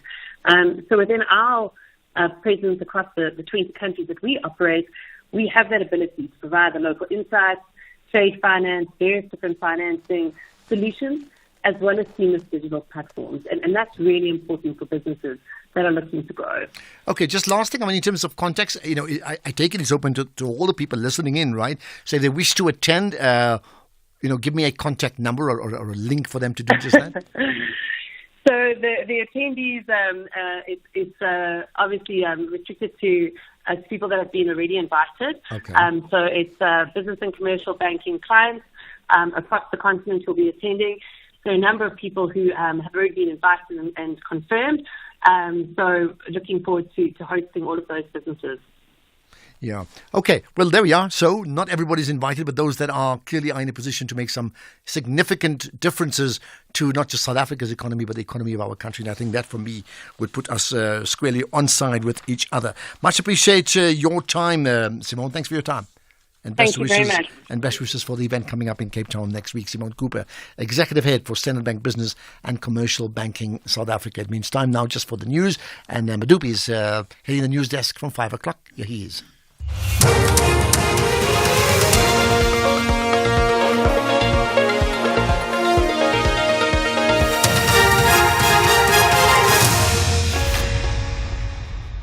Thank you very much, Ashraf, and a very good afternoon. The top stories this hour: SAFTU prepares for public sector wage talks and several motions withdrawn in Parliament. A very good afternoon. Public sector unions affiliated to the Trade Federation SAFTU have embarked on consultations with their members ahead of the start of formal wage talks in the sector. They're calling for good faith negotiations from ministers in the new Government of National Unity. The 2-year 3% wage agreement comes to an end in April next year, with the workers pushing to have a consolidated demand that will be accommodated in the October midterm budget policy statement by the Finance Minister. SAFTU's Trevor Shaku says they want an inflation-linked wage increase of around 6% for public servants. The chief whip of the ANC in Parliament, Dumiseni Nduli, has withdrawn several motions, including the nomination of MPs to serve on the Judicial Service Commission. This was the first plenary meeting of the National Assembly since the swearing-in of MPs for the 7th administration. Also on the agenda was a motion for the election of House chairpersons and members to be nominated to serve on the SADC Parliamentary Forum, which was also withdrawn.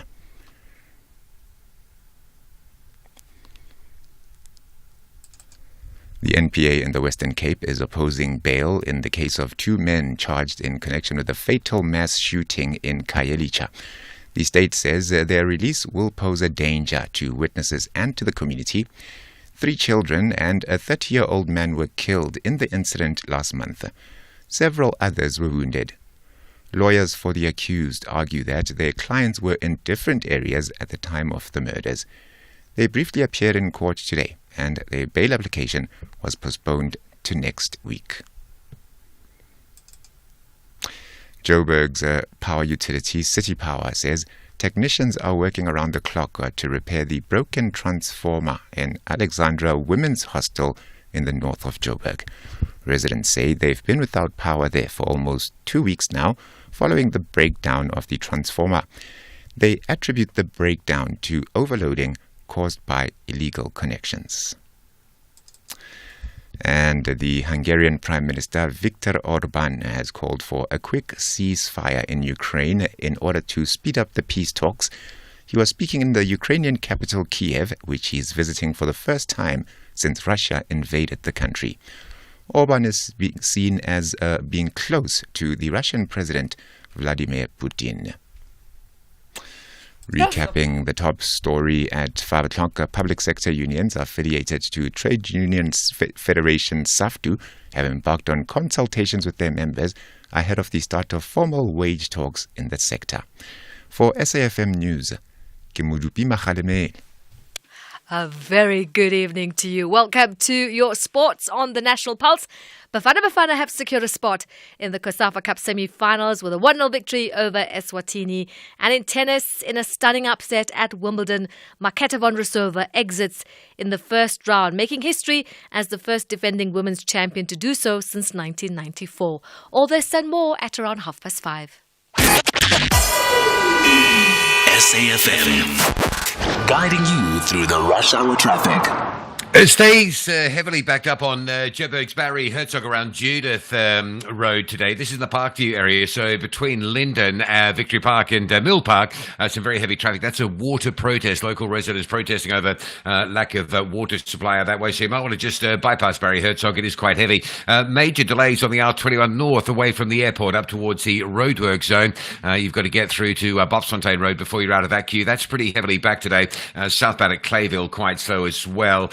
With some roadworks that continue there. The single lane section's been lifted, but the normal lane restrictions back in place today. There's also a collision on the N12 eastbound around Xavier Street. So if you're coming from Uncle Charlie's from Southgate side on your way to Albert, and that's slow. Good and bad news regarding the N3 situation up to Pietermaritzburg. Now, the truck crash that happened at Market Road, which backed everything up, has been cleared. The bad news is the broken down vehicle towards the back of that queue near Linfield Park, Ashburton. So it's still very slow from Umlas Road through to Ashburton, but it's a lot better than it was earlier. The R103 is the problem, though. Big traffic queues from Linfield Park up through Ashburton, Polly Shorts and into Pietermaritzburg that way. Cape Town, another day of some crash delays on the N2 passing the airport. That collision just by the R300 and the M7 into Mitchell's Plains, a heavy one today, queuing from the Coke factory side all the way down towards Samora Michelle. Rob Byrne, SAFM Traffic. Stay safe on the roads. SAFM is with you. The National Pulse with Ashraf Garda on SAFM. You're listening to the National Pulse. Weekdays, 3 to 6 p.m. So I'm looking at one of the SMSs or one of the WhatsApp messages saying, Ashraf, I'm really saddened by how we calculate the number of years. A Gawane is complaining that in his region there was no water for 15 years, claiming the current government is and promoting MK, but the same leaders of MK are the ones who have been falling before Ramaphosa and the current takeover. Then there's more to that, but I think the gist of it, you can debate who was in charge, but the reality is if they're not getting service delivery, it is a huge problem. You can spin it whichever way you want. It is a problem. Absolutely. Right. We thought we should be chatting. We were hoping to chat to someone from Joburg Water or Rand Water, and they're not talking to us because they're in some meetings.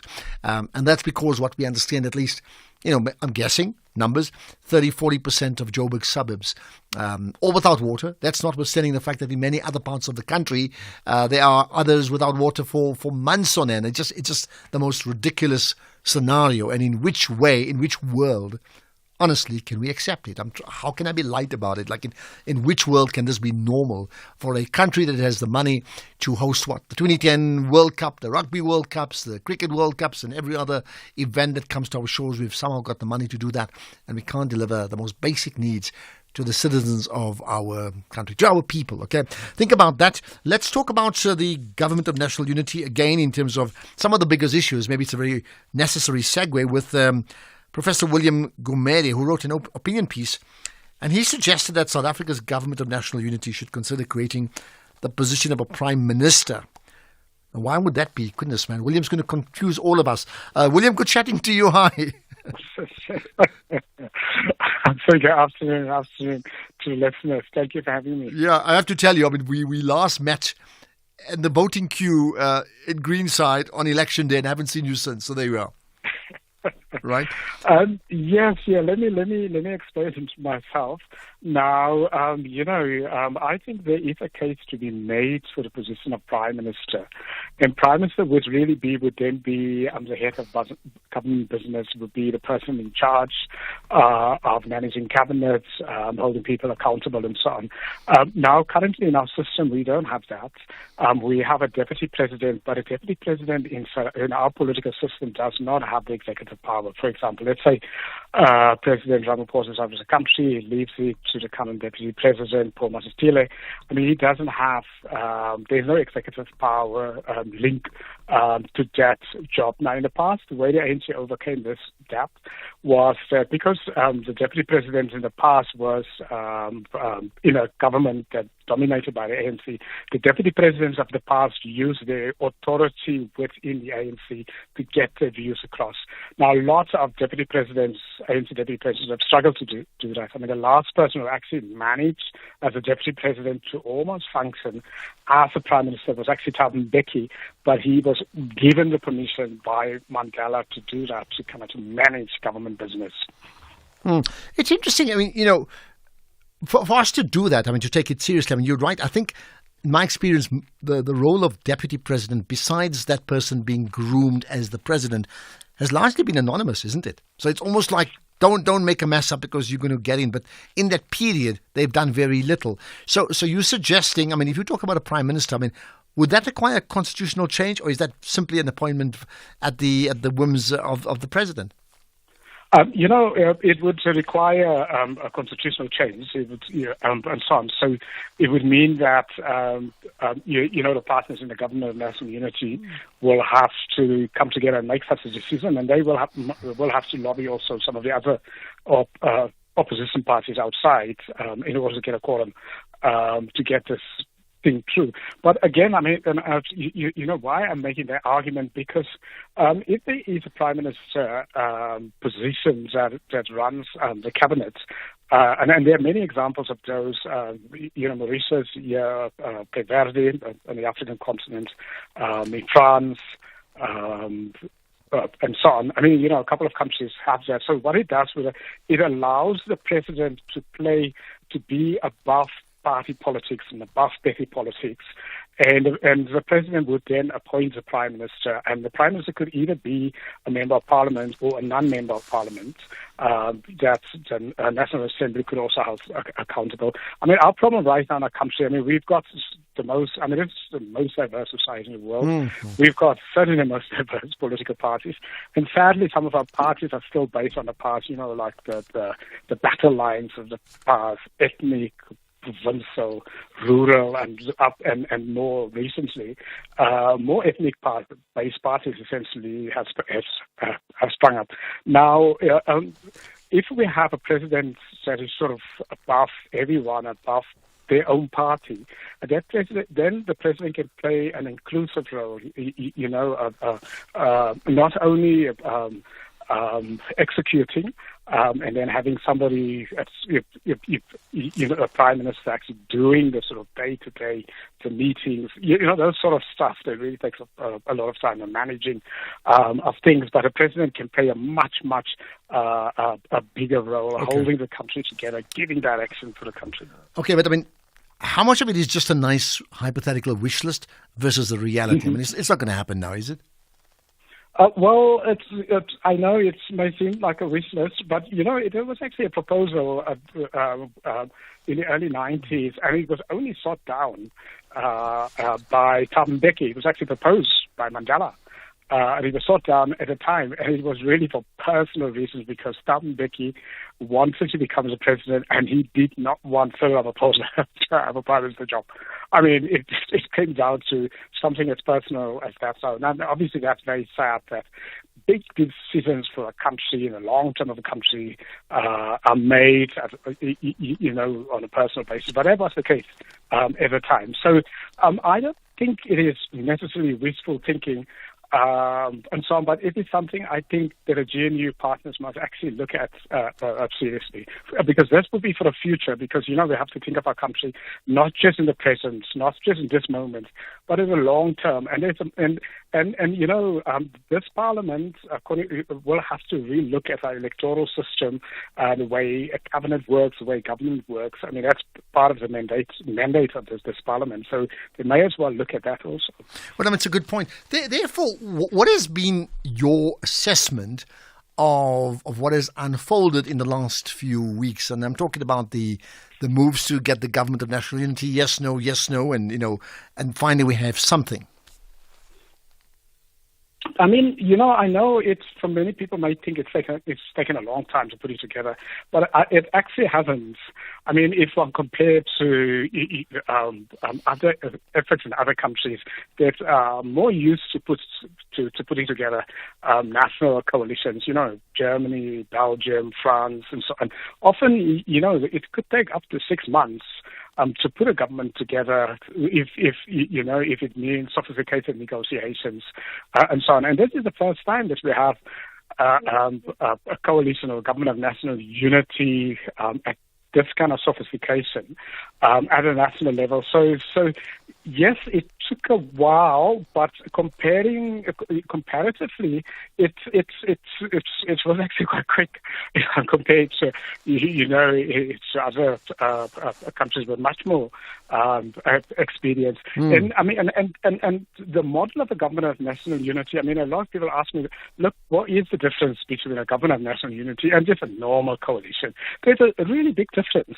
Now, a normal coalition is, no party gets a majority, and then the dominant party then invites partners to give it over the 50%, 50% plus in our context. So that's a normal coalition. A government of national unity is set up normally when if there's no majority, no party has a majority, but it can also be when a party has a majority, but they can still put a government of national unity together. And the idea is a country in crisis, and because the country's in crisis, the government tries to bring in as many resources, capacity, and ideas from political parties, and also outside government. It's not necessarily just the political parties in government. The private sector, civil society, professionals, in order to deal with a crisis, a country, a systemic, a really deep crisis. I mean, our country's in a crisis. 80 million, 80 people are murdered a day. I mean, that's the biggest outside a war zone. 42% unemployment, the biggest unemployment anywhere in an emerging market or anywhere. I mean, bigger than during the Depression years in the U.S. No, I mean, each of these crises on its own is a national emergency, which on its own should have a government of national unity. I mean, even any of these crises actually in more mature democracies will force a government to step down and call for elections. Yeah, that's very true. What then are your thoughts about what finally played out in terms of the appointment of the cabinet? Lots of negotiation went through, and you were part of that initial, moonshot back a long time ago. But in terms of what's finally played out now, what are your thoughts about it?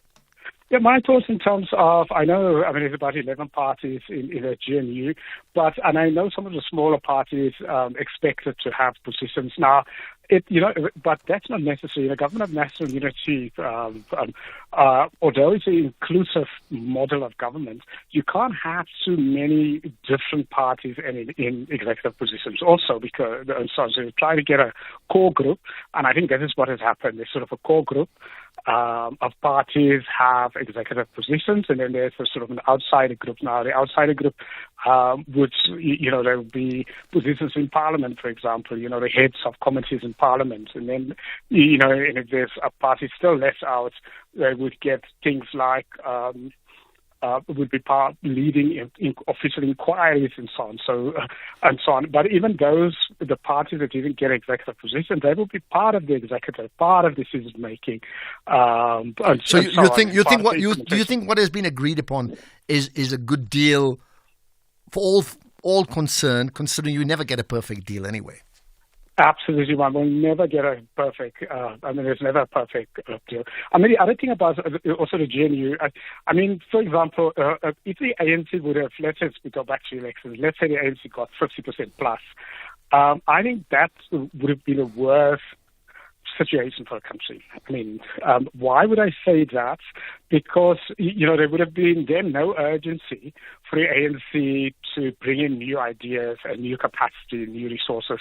Clearly, because after 30 years in government, and, the figures that I just mentioned is sort of 42% unemployment and, 80 people murdered a day and breakdown of rail and infrastructure and so on, that translate into the ANC doesn't have the capacity on its own to deliver all the ideas or the energy and so on. And that is why this GNU is so important, because what it does, it brings in new energy, new people, new ways of looking, new imagination, new capacity, which would not have come into governments. And I think a lot of the people who have been appointed from different parties, I think they're going to run with it and they're going to try to show that they will deliver. And we may actually see a situation, I can conceive a situation where, the non-ANC ministers will deliver because they've got energy and they new and they want to make a difference. They want to show the constituency that they've made a difference. And the ANC members, who've been, many of them have been recycled for many, many years, will continue like they did the last 30 years and they won't deliver. And we may have, that may be the outcome of this GNU. Well, interesting you say that, because I made the point yesterday in this feature I call That's My Point, where I said that in fact these smaller parties, or let's call them opposition parties historically, would want to over-deliver. They're part of one big team, but they also want to deliver to stand out because they have a local election and they have a national election coming up after that, and they want to be seen as a party that can govern, and that's an important point. But maybe just before I let you go, I've just heard regarding Gauteng province, where we both live, that the DA will have a press conference at 5:30, which is now, right, to discuss what has been called now the end of negotiations between the DA and the ANC in Gauteng. Yesterday, that announcement around the executive for Gauteng didn't happen. There's been lots of accusations and counter-accusations about it, but I think now the DA is confirming that, in fact, they have no deal. How significant is that? What do you make of it? I think it's very significant because part of the package of the GNU at a national level is creating also with it a provincial government of national unity in Gauteng and KwaZulu-Natal. That's part of the package. So I think from the ANC point of view, there are a lot of opposition within the ANC itself against a government of national unity that includes the DA and the IFP. We've seen it on social media, debates within the party and so on. And there's also, I think, the Gauteng group of the ANC. They are particularly unenthusiastic about having the ANC in a GNU. They're sort of a big component of those opposed. Those in the ANC opposed to having a government of national unity that includes the DA and the IFP, the Freedom Front Plus, former members of the multi-party charter, actually sits in Gauteng. And it's going to be important from President Ramaphosa whether he can hold the line and bring to task the Gauteng group in the ANC so that they can follow the line and be inclusive. This is an important, almost like a challenge for Ramaphosa. Absolutely. But here's the thing. It's the economically most significant province. And if they say now there's no deal, that means Panyaza Lesufi, the Premier, is likely to make his cabinet announcement sometime today. It's not likely that they're going to renegotiate again, isn't it?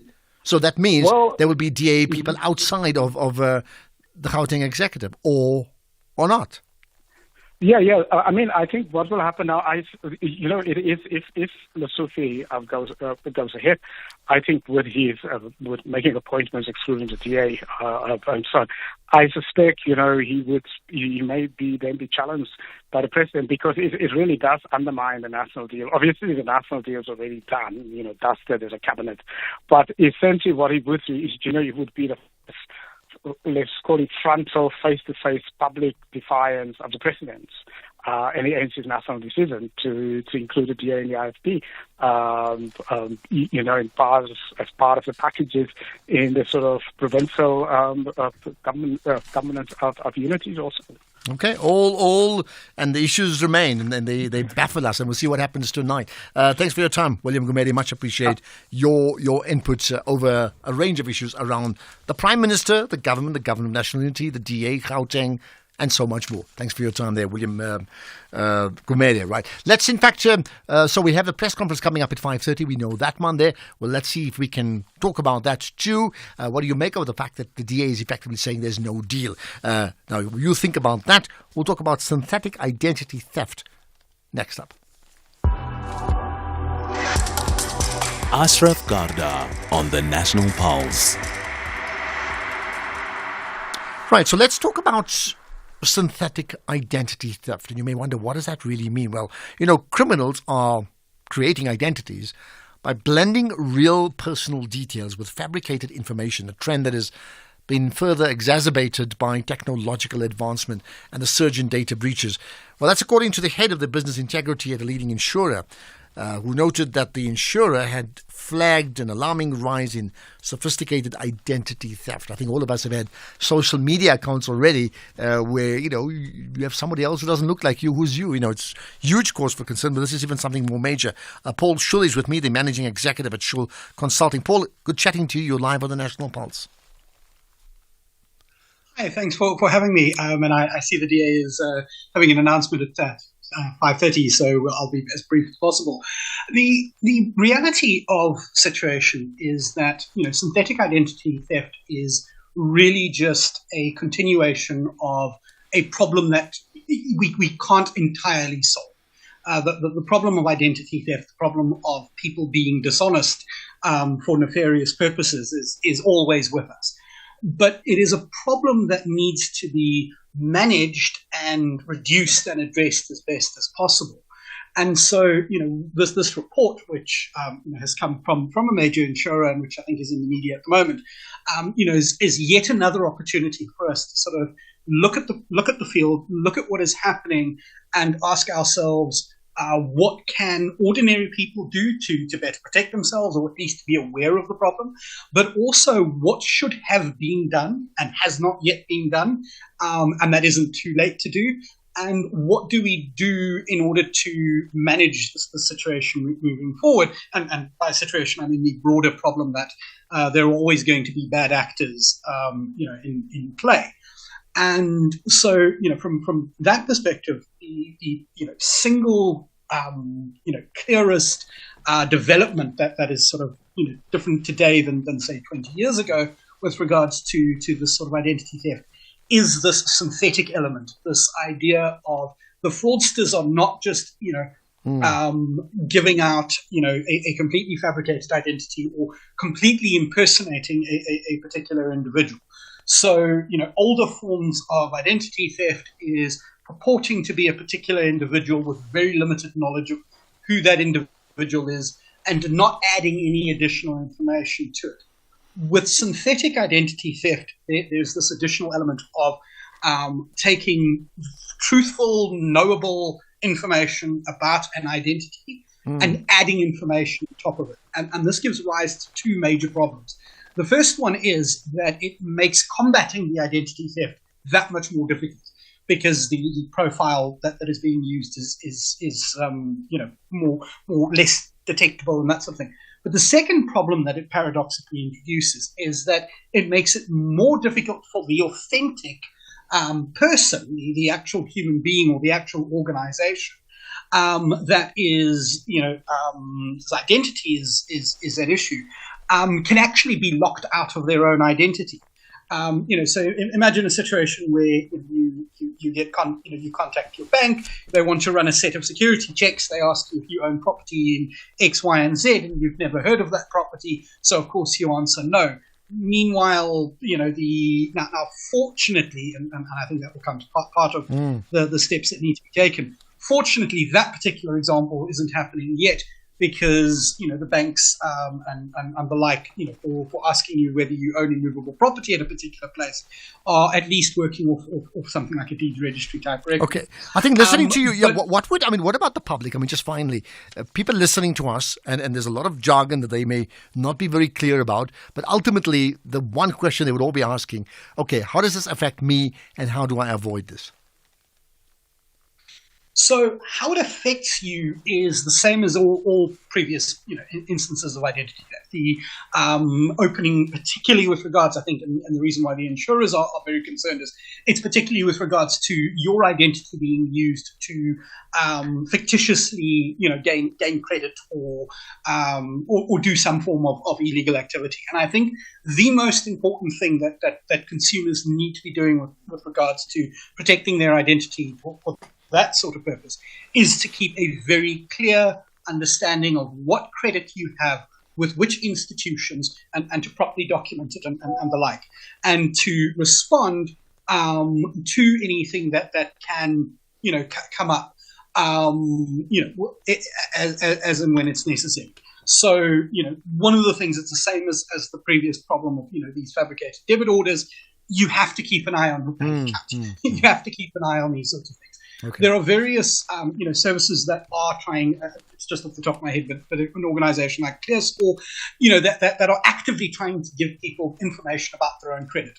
And I think keeping an eye on that is the first step that you have to take. Yeah. The second thing is, I think we need to, as a society, be more jealously guarding of our persona, our identity, who we are, and not just assume that because there is a Cybercrimes Act bill and because there is this or because there is that our personal information is safe. Yeah, it's a good point. It simply isn't. Okay, let's leave it at that. Paul Schuld, Managing Executive at Schuld, spelled with an H, HJUL, Schuld Consulting. I appreciate your time there. There are lots to consider, and I think that's the point. You need to protect your identity. It sounds ridiculous, but it's true, isn't it? Right. What about water issues and protecting yourself against water shortages?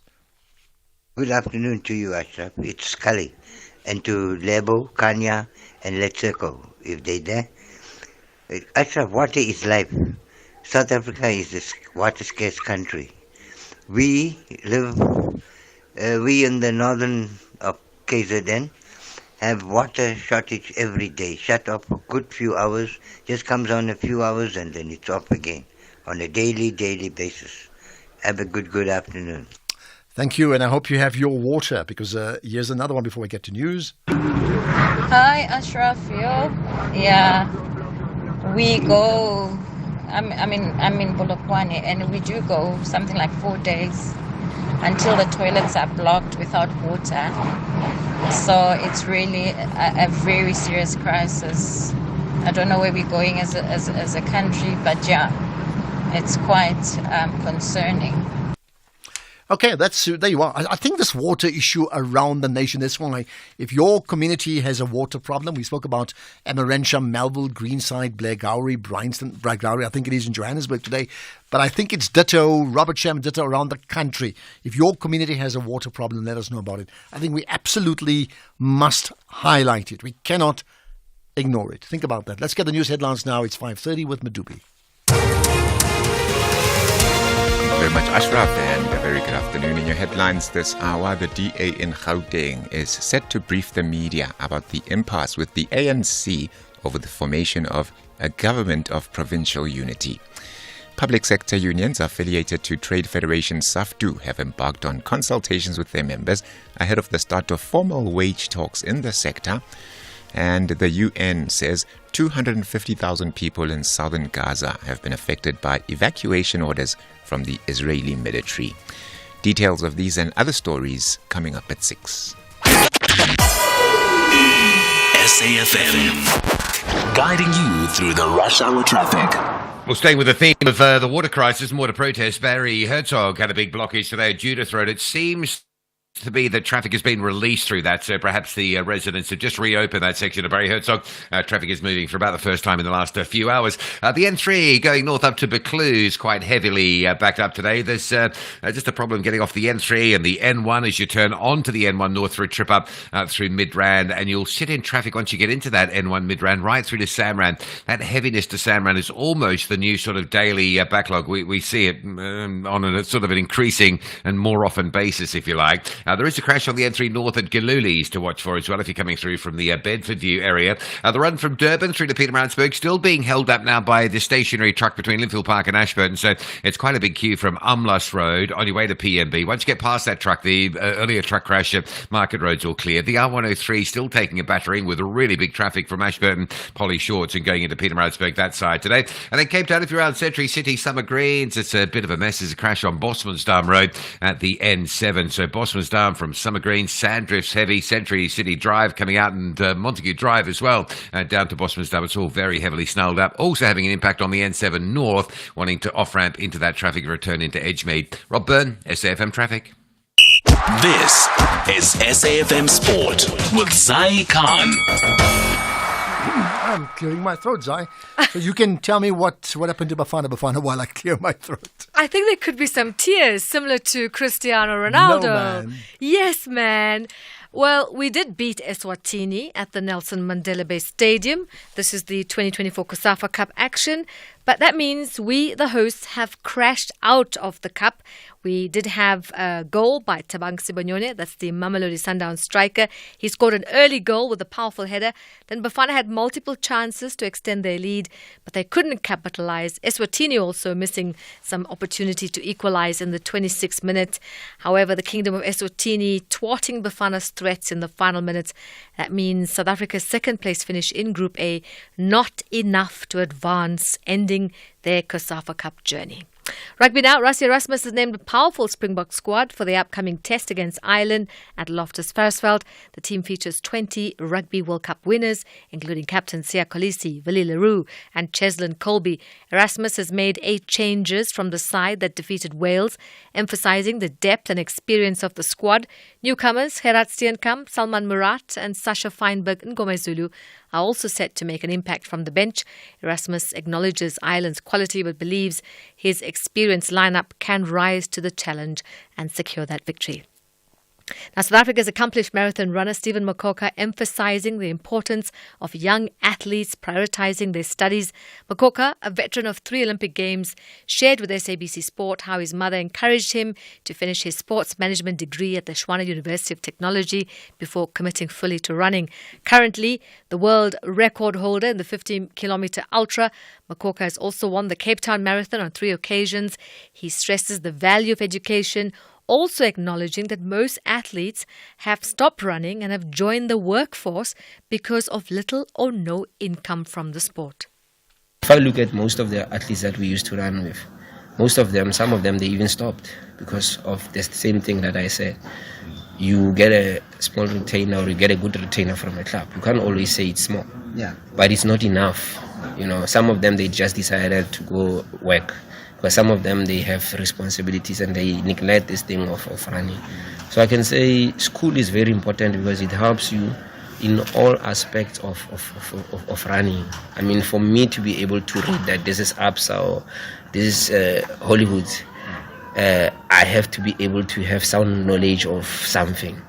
So I can say athletes, I wish we can adapt that thing of Americans, Europeans, Asians, where the school system is pushed more to feed the clubs, to feed the federation, instead of the clubs take away from the federation, take away from the development.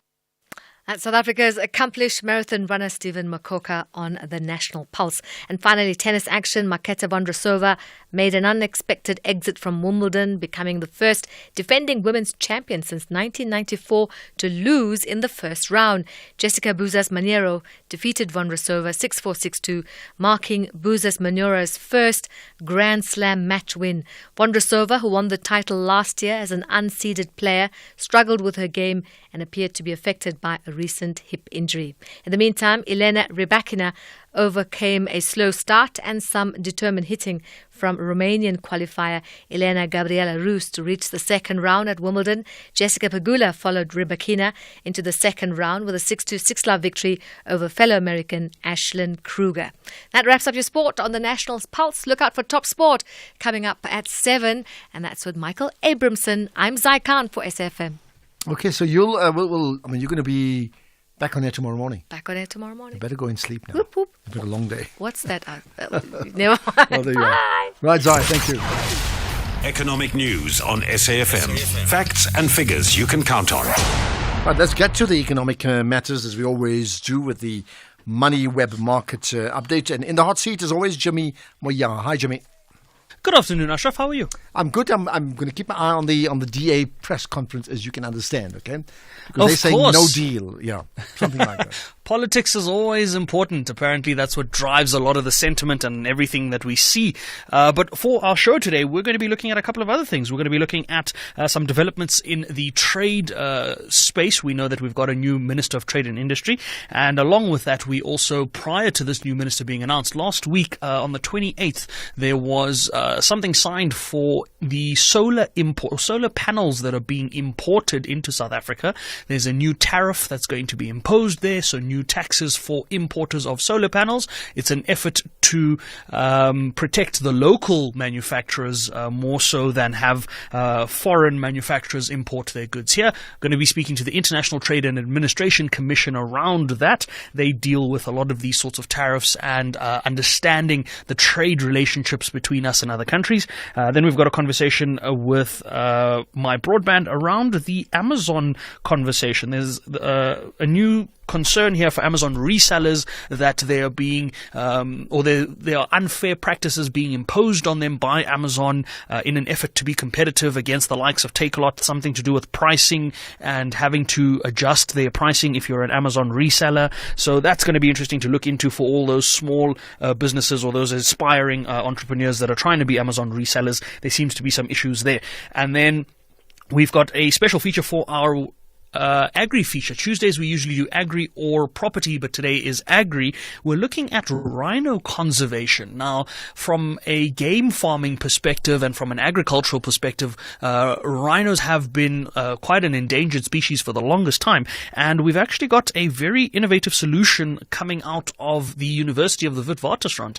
There is a professor on that side who's come up with a very unique radioactive solution to helping rhinos not get poached anymore. So we're going to look into that, try and unpack that and try and make sense of what's happening there. But before we get to that, let's take a quick look at how the markets have been performing. I'm joined on the line by Henko Creer. He keeps an eye on the markets for us throughout the day, and he joins me now to do a quick summary of what's been moving the markets. It doesn't look like a good day, but Henko Creer will tell us more. Good evening, Henko. Lovely to speak to you as always. The rand sliding, the local markets giving back all of the gains. Just doesn't look like a good day. Yes, Jimmy, it wasn't a good day. Good evening to you and to Ashraf and to me, and good evening to all of our listeners. And the only bit of green that I could find was in the US stocks, where the Nasdaq is trading about 0.3% stronger.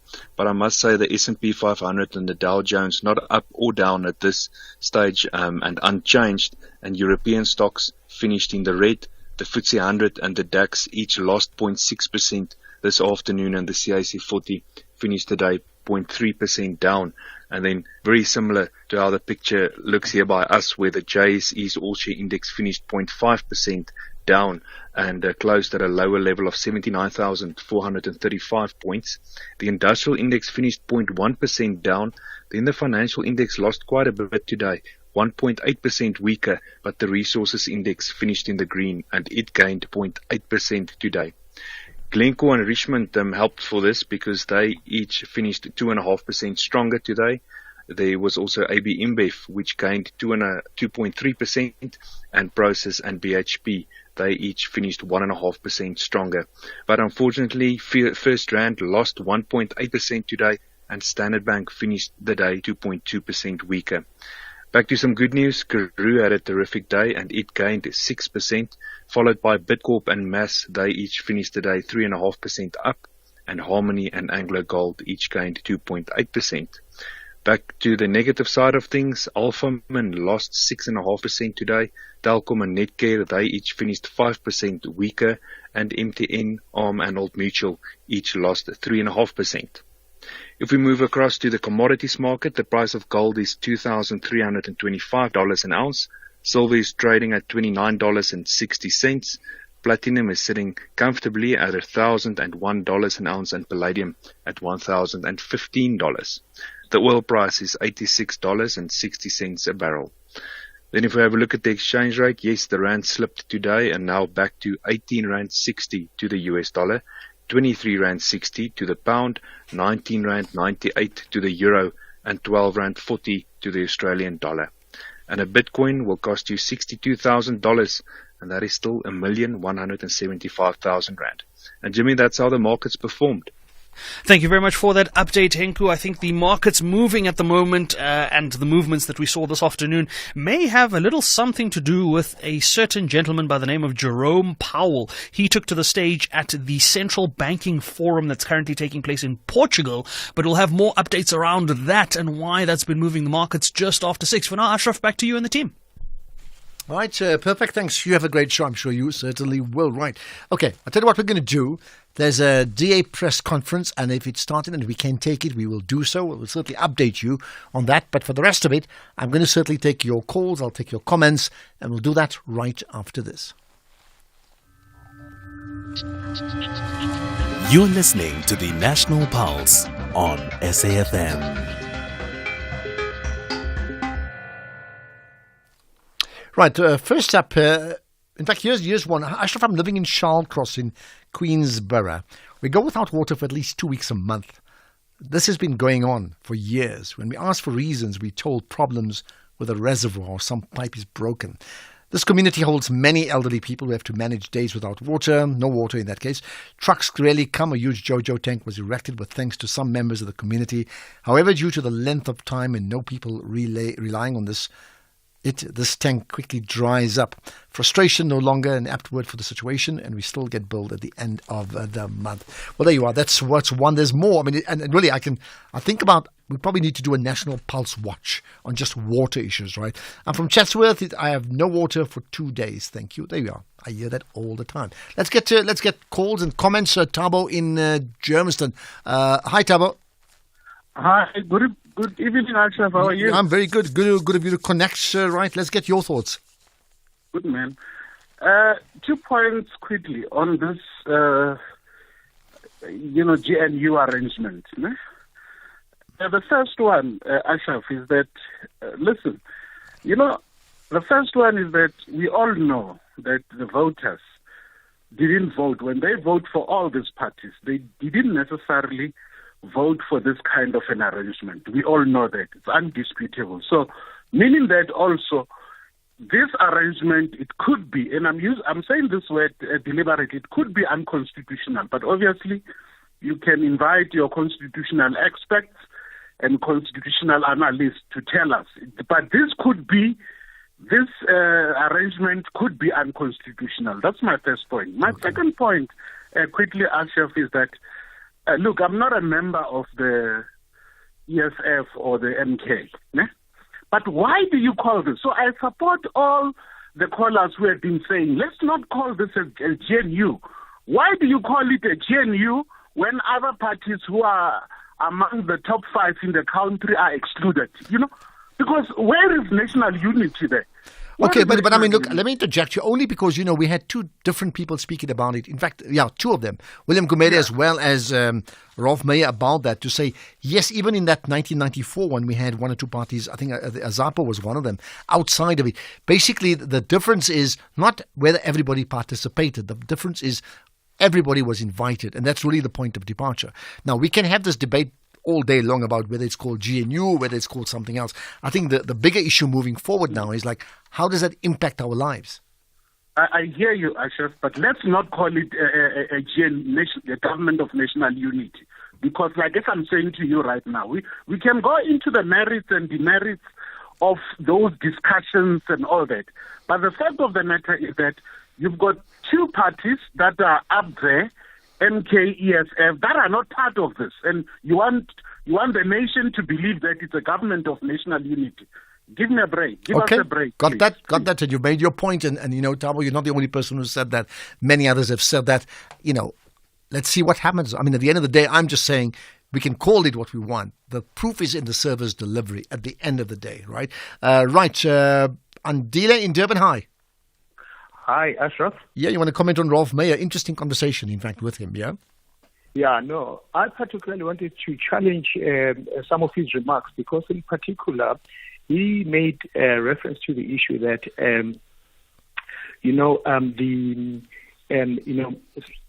President Cyril Ramaphosa is a constitutionalist. Yeah. He was advancing that point, and then he also argued that there are other parties, in particular the MK as well as the EFF, which are not constitutionalists. That particularly is a concern for me because if you look at the manifesto of the EFF, it did make specific statement to that end that it believes in the Constitution. The fact that it does advance a view that says it wants certain aspects of the Constitution to be changed doesn't mean they are not constitutionalist. And this is what I particularly have a concern with because similar to the MK party, at the swearing in of our Dr. John Hlophe, he also stated the same point that he believes in the Constitution and there are particularly within Section 25 there are provisions that allow land to be expropriated without compensation. And he is of the view that there are adequate provisions to actually address that. Yeah. So whether they differ slightly, the EFF and the MK, the bottom line is they are pro-constitution. The fact that they want to advance changes in them shouldn't be then stated by the likes of Brunei as a matter that now makes them non-constitutional. I think it's a point well taken. In fact, he didn't comment about it, but it's a point well taken regarding the MK party in particular, and maybe the EFF too. Right, I thought I'll take some calls, but no, what we're going to do next up, we're going to cross to the DA conference. Helen Zille is already addressing the general audience. In the heart of darkness, a beacon of light emerges. A brand new season is coming your way with your 2024 Miss South Africa Top 30. Hosted by our reigning queen, Miss South Africa, we embark on a transformative journey. Join us for the spectacular new season of Crown Chasers. Crown Chasers is back. Starts 29 June at 8:30 p.m. only on S3 Open Up. Are you ready to take your brand to a whole new level? Have you ever thought about how big companies use strong PR to get more people to know about their brands? The Allure Group presents the inaugural Building a Brand Through PR Masterclass. Join us on Wednesday, July 3rd from 9 a.m. to 4 p.m. at the DP World Wonders Stadium in Johannesburg. Learn from 12 industry experts as they share their case studies and personal testimonies that will transform your approach to brand building. Visit www.prmasterclass.co.za to get your tickets. Only 650 rands for an in-person experience, or join us virtually for just 350 rands. Don't miss this chance to master the art of PR and take your brand to the next level. Building a brand through PR Masterclass, powered by independent media. SBV and Wiesbaden can't wait to spend 90 minutes with Eric Tinkler and his boys. The citizens want to emphasize that they have a superior tactical ability, but the visitors traveled miles from Germany in search of victory. Euro clashes with Africa. Do not miss out on the international encounter between SBV and Wiesbaden and Cape Town City FC on Thursday, 4 July at 7:30 p.m. Live on SABC Sport on DTT Channel 4 and SABC radio stations. Hashtag we love it here. Brought to you by SABC Sport. For the love of the game. You're listening to the National Pulse on SAFM. Right, we have to cover all the things that has an impact on the National Pulse, and Helen Zille is talking now. We understand there's about the DA no deal with Gauteng. Helen Zille addressing the media. Let's cross live. Progress in negotiations today. The DA and the ANC have not yet reached agreement on the composition of a government for Gauteng on the basis of the National Statement of Intent signed on June the 14th. Now, on the basis of the statement of intent, Solly Masimanga wrote a letter, this letter, of which we have copies here, I think, to state how we saw the statement of intent fairly being implemented in Gauteng. As I say, it was very easily and fairly implemented in KwaZulu-Natal, and this was Solly's letter on the 22nd of June explaining how we saw and understood the translation of the statement of intent into a government of provincial unity in Gauteng. So, setting out the DA's approach to constituting a government of provincial unity, the DA provincial leader, Solly Masimanga, on my left, proposed an approach to implementing the statement of intent in the Gauteng context. He wrote the letter on the 22nd of June 2024. He has received an acknowledgement of receipt by Mr. Ngisa, who he wrote it to, and Mr. Ngisa is the Gauteng Provincial Secretary of the ANC. But he has not received any kind of full reply. Now, Solly's letter refers to the crucial clauses in the statement of intent. And if there are two clauses you need to look at, my voice is going to give in because I've been very sick. Won't you just come a bit forward if you want to keep the sound going?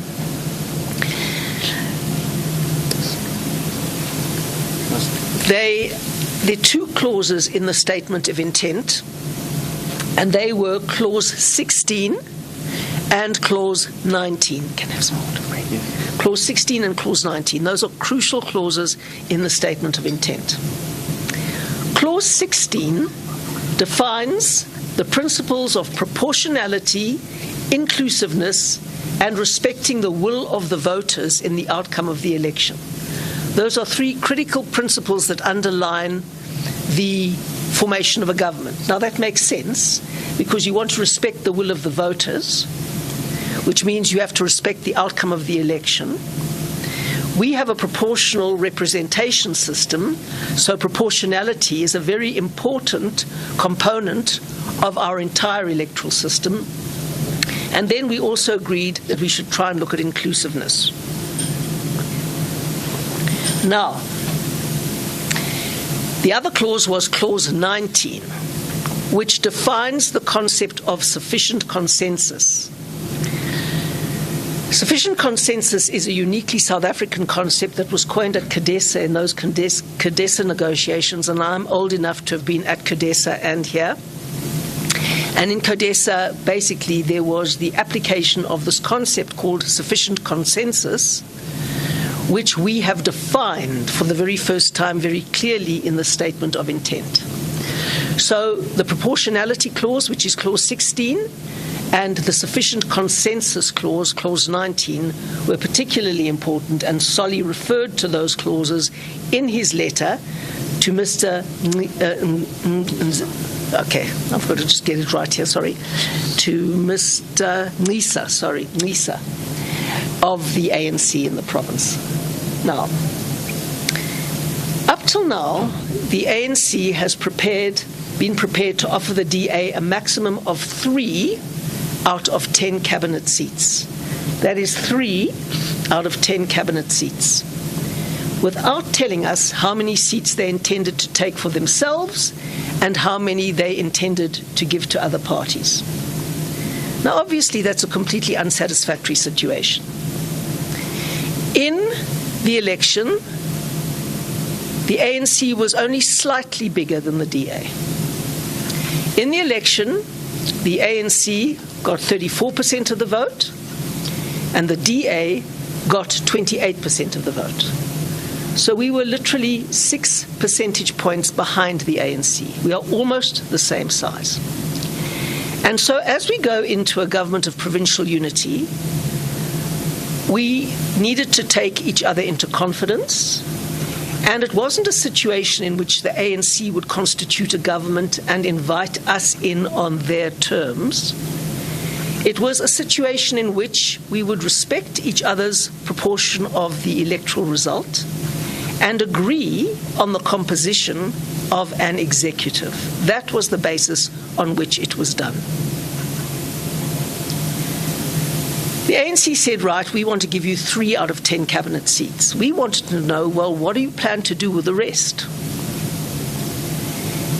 Because unless we know how many you're planning to take for yourself and whether you're planning to give any to other parties, that is crucially important information for us, and it's information that we need. That's obviously essential to building trust and to ensuring that we get clarity on the composition of government. Now, today in the discussions, it was very useful because the ANC conceded that they had intended to allocate 3 cabinet seats to the DA and keep 7 plus the Premier, that is 8, for themselves. Now, clearly, that would be a violation of the proportionality clause. It would not in any way be proportional, not even wildly. It would not reflect the will of the voters, and it would not reflect inclusiveness. So it was completely out of kilter with Clause 16 of the Statement of Intent. And we said, sorry, 8-3 is not acceptable. Today they did agree to go down from 7 plus the Premier to 6 plus the Premier, which would be 7 out of 11, and give 1 seat to the IFP and keep us at 3. Now, we have no problem at all with the IFP coming in. In fact, the IFP was an initial signatory to the Statement of Intent, and we believe they should be there in good faith. So we have no problem with that at all. But it is still wildly out of proportion to give the ANC 6 plus 1, the DA 3, which is less than half of what the ANC has got, although we're almost the same size electorally, and the IFP 1. So we said that is not helpful. It does not meet Clause 16, and it is not appropriate, and we cannot agree to that. So the ANC offered to reduce the 7 to 6, retain the DA at 3, and give the IFP or the PA, they said, 1. We welcome the IFP's possible inclusion, but point out that this is still far short of the requirements of Clause 16 of the National Statement of Intent. We, as the DA, are prepared to enter the government of provincial unity in Gauteng on the basis of a power-sharing partnership to reflect the will of the voters in Gauteng. But we are not prepared to be co-opted by the ANC on their terms alone, acting as if the ANC still has an overall majority in Gauteng, which it does not. We cannot agree to be taken hostage in a government of provincial unity in which only one party dictates the terms. As far as committee chairs in the